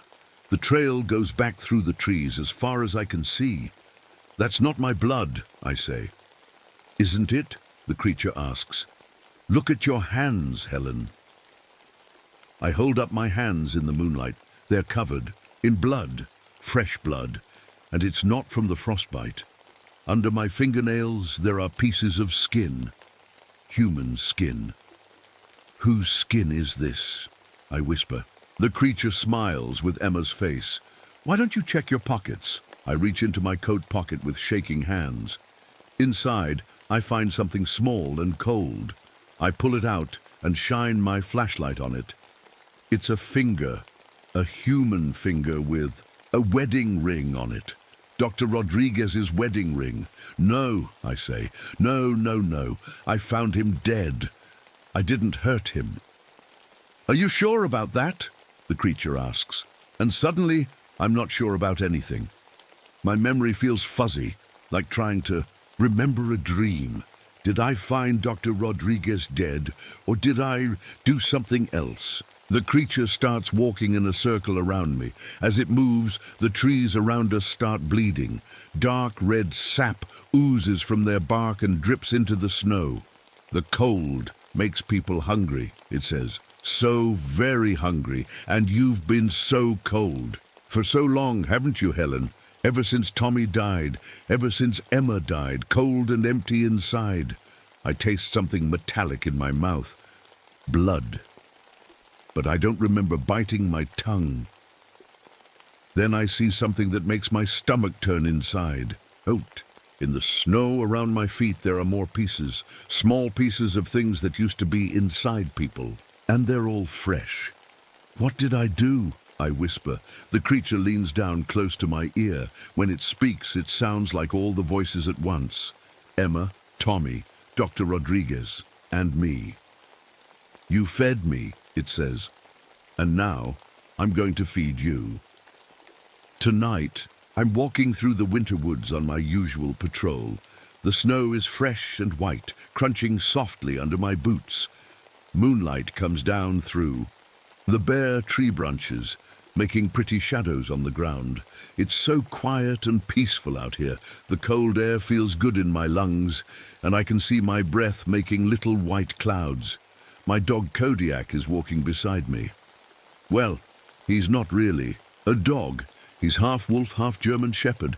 I found him 3 years ago eating his dead owner. Poor thing was just trying to survive. His eyes are different colors, one brown, one blue. Most people think he's scary, but he's all I have now. I love these quiet nights in the forest. It's the only time my mind feels calm. You see, I have what doctors call PTSD. It started after something terrible happened at the hospital where I worked. There was a shooting. A man came in with a gun and started hurting people. I was trying to save the patients, but I couldn't save them all. There was this little girl named Emma. She was only 6 years old. She got hurt bad, and I tried so hard to help her, but I was scared. The shooter was gone, but I was shaking so much I couldn't think straight. Emma died on my table while I stood there like a scared little kid. Her lips turned blue and her eyes, they just stared at nothing. I quit nursing after that. Couldn't handle hearing ambulance sounds anymore. My hands would shake every time I heard those sirens. So I came here to the woods where it's quiet and safe. I also lost my little brother Tommy in Vietnam 3 years ago. He was only 19. I wear his dog tags under my shirt, and I carry a little locket with some of his dried blood in it. I know that sounds weird, but it makes me feel like he's still with me somehow. Tonight feels different, though. As I walk through the maple and birch trees, something feels wrong. A red fox runs across the path in front of me, its fur looking like copper in the moonlight. That's normal. But then I notice how quiet it's getting. Even the owls stop hooting. The temperature is dropping. Fast. I mean really fast. It goes from just cold to freezing in seconds. My breath starts coming out in bigger puffs. Kodiak moves closer to me, and I can feel him getting tense. I try to call the ranger station on my radio, but all I get is static. Then something really weird happens. The radio starts playing music, but it's not normal music. It sounds like children's lullabies, but they're playing backwards. The words sound all mixed up and scary. That's strange, I say to Kodiak. He whimpers and presses against my leg. I see a small animal up in a pine tree. It's a pine marten, just sitting there watching me. When it sees me looking, it makes a chattering sound and runs away. But where it was sitting, I see something that makes my stomach turn. There are little drops of blood on the branch. Frozen blood. The clouds start getting thicker, covering up the moon. But as I look up at them, I swear I can see faces in the clouds. Faces of people I couldn't save at the hospital. Emma's face is there too, her blue lips trying to say something to me. I shake my head hard. Stop it, Helen, I tell myself. You're just tired. But then I look at the trail ahead, and something is really wrong. The trees look like they're growing toward each other, like they're trying to block my way out. And my footprints from earlier, the ones I made when I walked this same path an hour ago, they're not filled with snow anymore. They're filled with something white and chunky that looks like frozen bone marrow. Kodiak starts growling low in his throat. His different-colored eyes are wide with fear. Whatever is happening, he can feel it too. The forest that usually makes me feel safe now feels like it's watching me, like I'm inside something's stomach and it's slowly starting to digest me. I pull my coat tighter and keep walking, but my hand moves to the gun on my belt. Something is very, very wrong in these woods tonight. I drop Dr. Rodriguez's finger in the snow and wipe my hands on my coat. but the blood won't come off. It just smears around, making my hands look worse. This isn't real, I say out loud. I'm having a breakdown. That's all this is. But the creature laughs, and it sounds like wind blowing through dead leaves. Oh, Helen, it says in Emma's sweet voice. You still don't understand, do you? You're not having a breakdown? You're having a breakthrough. You're finally seeing the truth. What truth, I ask, but I'm afraid of the answer.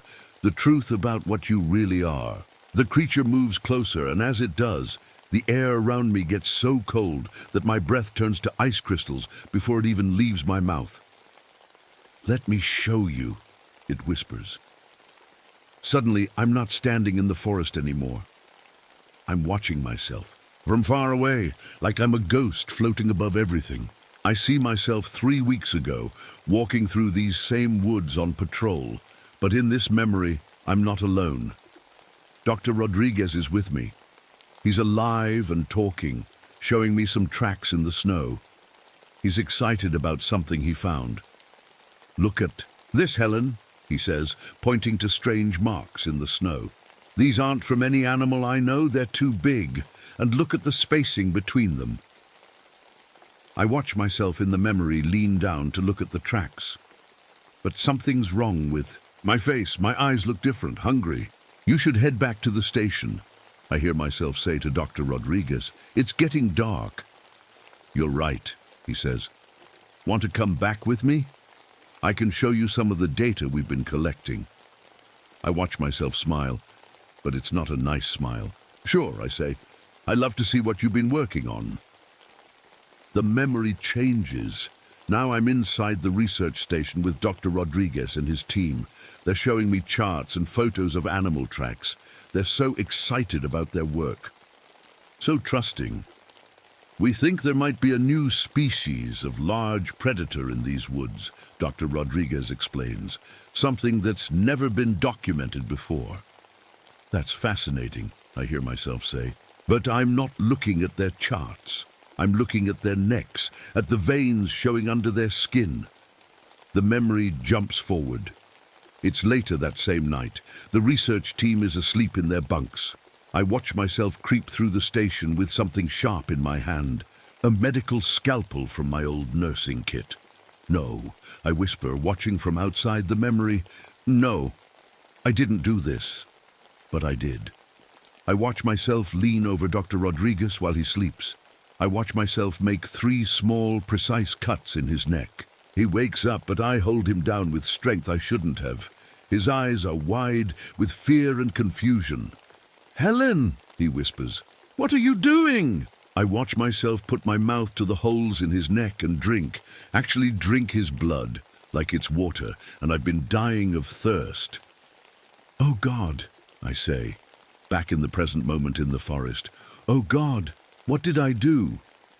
You fed, the creature says simply, just like I taught you. The memories keep coming now, faster and faster. I see myself doing the same thing to the other researchers. I see myself arranging their bodies in that circle, connecting them with tubes of ice, so their remaining blood would freeze and preserve. But the worst memory is yet to come. I see myself from 2 months ago, before any of this started. I'm in my cabin, alone and crying. I'm holding Tommy's dog tags and looking at a photo of Emma. I'm so sad, so empty inside. I haven't eaten in days, haven't slept in weeks. I want to be with them, I hear myself whisper. I want to die. And that's when she first appeared, a woman in old-fashioned clothes, pale as snow, with long black hair. She's beautiful, but wrong somehow, like a doll that's been left outside too long. Hello, Helen, she says in a voice like winter wind. My name is Sarah Blackwood. I've been waiting for someone like you. Who are you? I ask her in the memory. I'm someone who understands loneliness, she says. Someone who knows what it's like to lose everyone you love. I died in these woods a long time ago, in the winter of 1847. My children were starving, and my husband was gone. I did terrible things to survive, 8 terrible things. I watch myself listen to her, and I can see the hunger starting in my eyes. The cold makes you so hungry, Sarah continues. And when you're hungry enough, when you're empty enough inside, you'll do anything to fill that emptiness. Even eat the warm parts of people you used to care about. That's sick, I hear myself say, but I don't move away from her. Is it? She asks. Or is it just survival? You're already dead inside, Helen. You died the night Emma died. You died when Tommy died. Your body just hasn't figured it out yet. In the memory, I see myself reaching out to touch Sarah's cold hand. And the moment our skin touches, I feel it. The hunger. The terrible, gnawing hunger that feels like my stomach is eating itself from the inside. I can make the pain stop, Sarah whispers. I can make you strong. I can give you a family that will never leave you. And I said yes. God help me, I said yes. Back in the present, I'm on my knees in the snow, crying so hard I can barely breathe. The creature I've been. Seeing, I gasp. It's not real, is it? I'm as real as you are, Sarah's voice says from right behind me. I turn around, and there she is. Not the tall, twisted thing from before, just a woman in a dirty old dress, with kind eyes and a sad smile. You are the creature, I whisper. We both are, she says. I made you like me, Helen. A Wendigo. We're the same now. I look down at my hands. They're not frostbitten anymore. They're pale white, and underneath the skin, I can see darkness moving instead of blood. How long? I ask. 2 months, Sarah says. You've been feeding for 2 months. The research team was just your latest meal. I remember now, all of it. The hikers I found alone on the trails, the hunters who never made it home, the way their warm blood tasted when I was so cold and empty inside. A howl echoes through the forest, and I realize it's coming from me. And then I hear barking. Kodiak comes running through the trees, but he's not running to me. He's running at me, his teeth bared, ready to attack. He's not my pet anymore. He's trying to kill the monster I've become. Good boy, I whisper as he leaps at my throat. Good boy. Tonight, I'm walking through the winter woods on my usual patrol. The snow is fresh and white, crunching softly under my boots. Moonlight comes down through the bare tree branches, making pretty shadows on the ground. It's so quiet and peaceful out here. The cold air feels good in my lungs, and I can see my breath making little white clouds. My dog, Kodiak, is walking beside me. Well, he's not really a dog. He's half wolf, half German shepherd. I found him 3 years ago eating his dead owner. Poor thing was just trying to survive. His eyes are different colors, one brown, one blue. Most people think he's scary, but he's all I have now. I love these quiet nights in the forest. It's the only time my mind feels calm. You see, I have what doctors call PTSD. It started after something terrible happened at the hospital where I worked. There was a shooting. A man came in with a gun and started hurting people. I was trying to save the patients, but I couldn't save them all. There was this little girl named Emma. She was only 6 years old. She got hurt bad, and I tried so hard to help her. But I was scared. The shooter was gone, but I was shaking so much I couldn't think straight. Emma died on my table while I stood there like a scared little kid. Her lips turned blue and her eyes, they just stared at nothing. I quit nursing after that. Couldn't handle hearing ambulance sounds anymore. My hands would shake every time I heard those sirens. So I came here to the woods where it's quiet and safe. I also lost my little brother Tommy in Vietnam 3 years ago.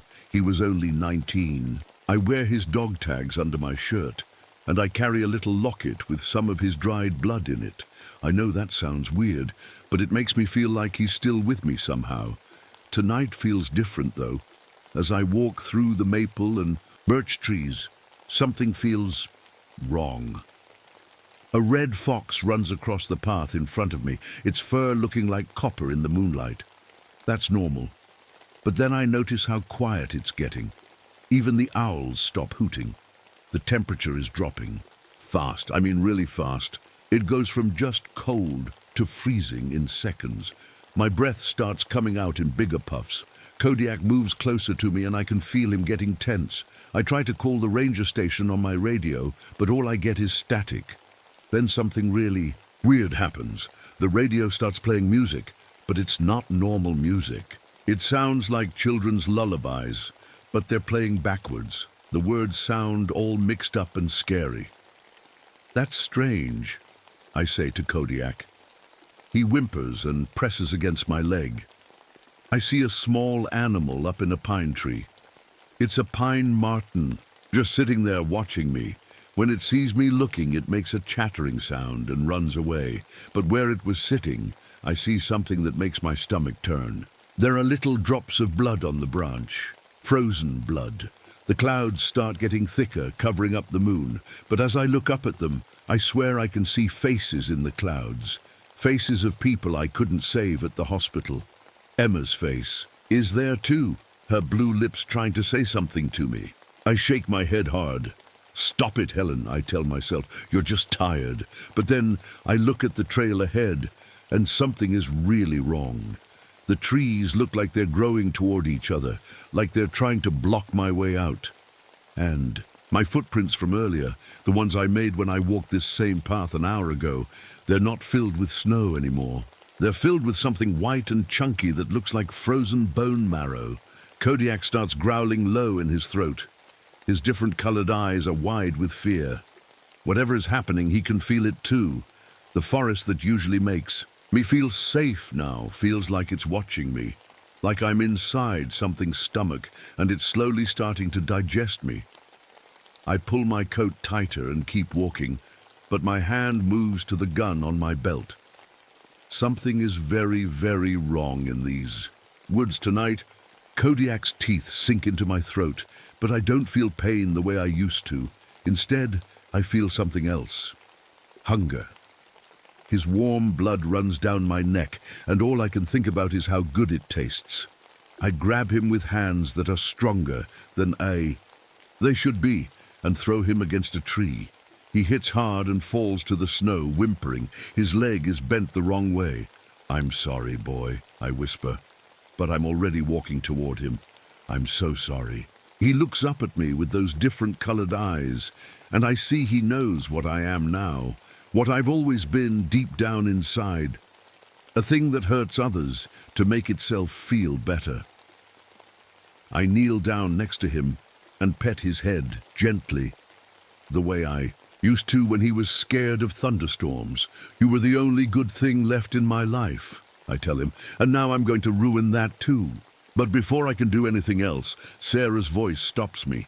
"Leave him," she says. "We have bigger things to worry about."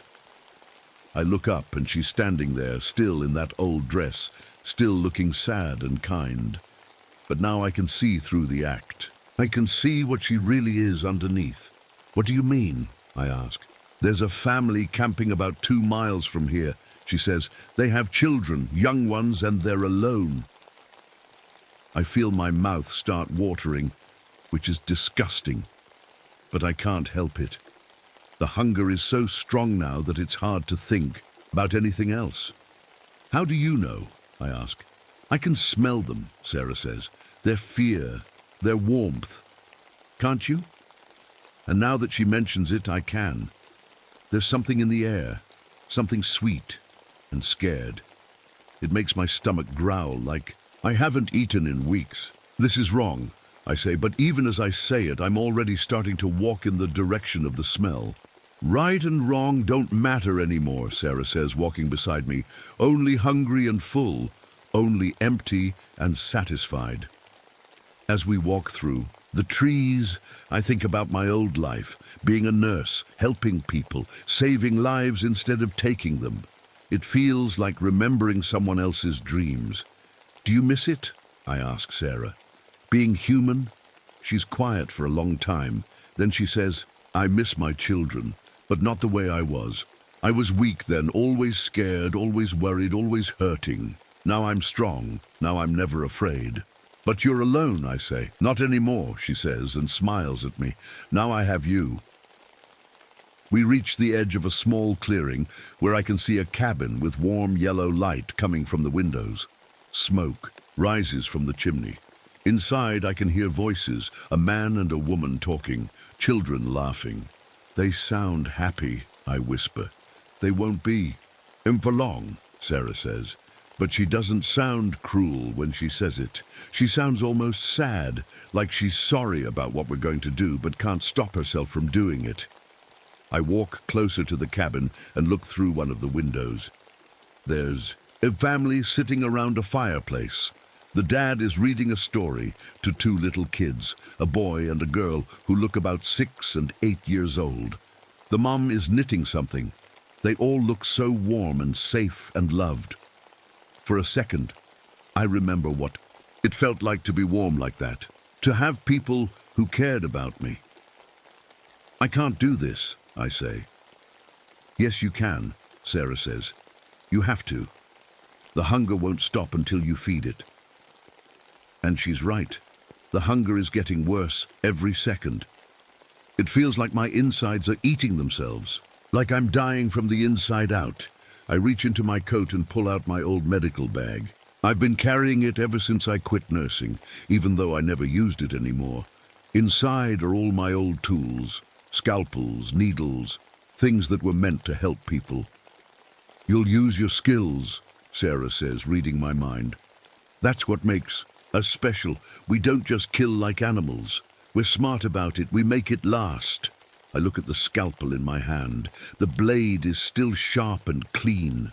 I used to use tools like this to save Emma. Now I'm going to use them for something much worse. The little girl first, Sarah says.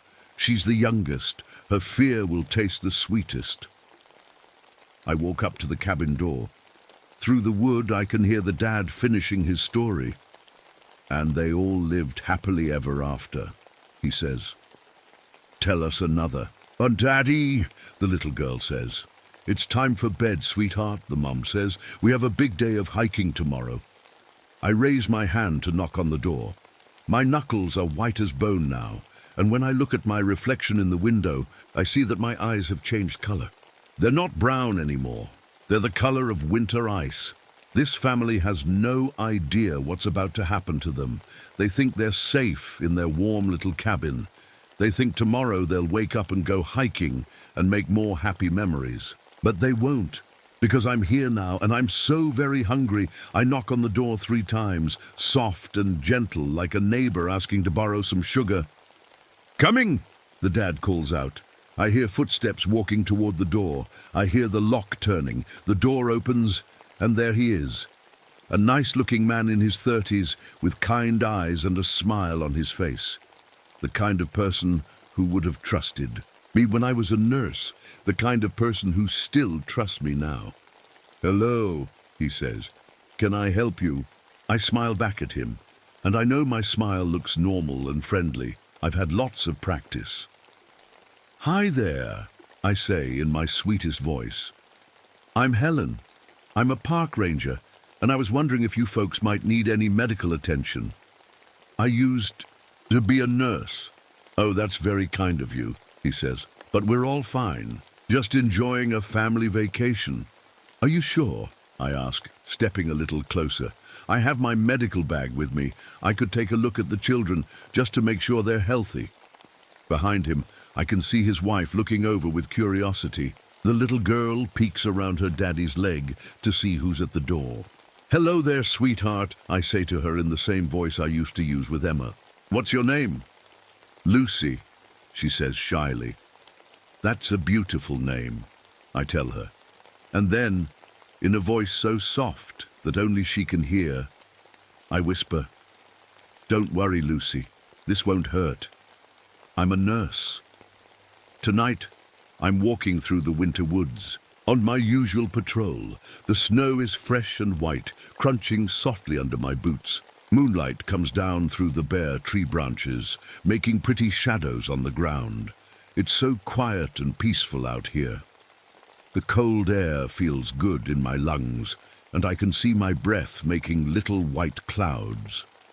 My dog Kodiak is walking beside me. Well, he's not really a dog. He's half wolf, half German shepherd. I found him 3 years ago eating his dead owner. Poor thing was just trying to survive. His eyes are different colors, one brown, one blue. Most people think he's scary, but he's all I have now. I love these quiet nights in the forest. It's the only time my mind, it feels calm. You see, I have what doctors call PTSD. It started after something terrible happened at the hospital where I worked. There was a shooting. A man came in with a gun and started hurting people. I was trying to save the patients, but I couldn't save them all. There was this little girl named Emma. She was only 6 years old. She got hurt bad, and I tried so hard to help her. But I was scared. The shooter was gone, but I was shaking so much I couldn't think straight. Emma died on my table while I stood there like a scared little kid. Her lips turned blue, and her eyes, they just stared at nothing. I quit nursing after that, couldn't handle hearing ambulance sounds anymore. My hands would shake every time I heard those sirens. So I came here, to the woods, where it's quiet and safe. I also lost my little brother Tommy in Vietnam 3 years ago. He was only 19. I wear his dog tags under my shirt, and I carry a little locket with some of his dried blood in it. I know that sounds weird, but it makes me feel like he's still with me somehow. Tonight feels different, though. As I walk through the maple and birch trees, something feels wrong. A red fox runs across the path in front of me, its fur looking like copper in the moonlight. That's normal. But then I notice how quiet it's getting. Even the owls stop hooting. The temperature is dropping. Fast, I mean really fast. It goes from just cold to freezing in seconds. My breath starts coming out in bigger puffs. Kodiak moves closer to me, and I can feel him getting tense. I try to call the ranger station on my radio, but all I get is static. Then something really weird happens. The radio starts playing music, but it's not normal music. It sounds like children's lullabies, but they're playing backwards. The words sound all mixed up and scary. That's strange, I say to Kodiak. He whimpers and presses against my leg. I see a small animal up in a pine tree. It's a pine marten just sitting there watching me. When it sees me looking, it makes a chattering sound and runs away. But where? It was sitting. I see something that makes my stomach turn. There are little drops of blood on the branch, frozen blood. The clouds start getting thicker, covering up the moon. But as I look up at them, I swear I can see faces in the clouds, faces of people I couldn't save at the hospital. Emma's face is there too, her blue lips trying to say something to me. I shake my head hard. Stop it, Helen, I tell myself. You're just tired. But then I look at the trail ahead, and something is really wrong. The trees look like they're growing toward each other, like they're trying to block my way out. And my footprints from earlier, the ones I made when I walked this same path. An hour ago, they're not filled with snow anymore. They're filled with something white and chunky that looks like frozen bone marrow. Kodiak starts growling low in his throat. His different-colored eyes are wide with fear. Whatever is happening, he can feel it too. The forest that usually makes me feel safe now feels like it's watching me, like I'm inside something's stomach, and it's slowly starting to digest me. I pull my coat tighter and keep walking, but my hand moves to the gun on my belt. Something is very, very wrong in these woods tonight.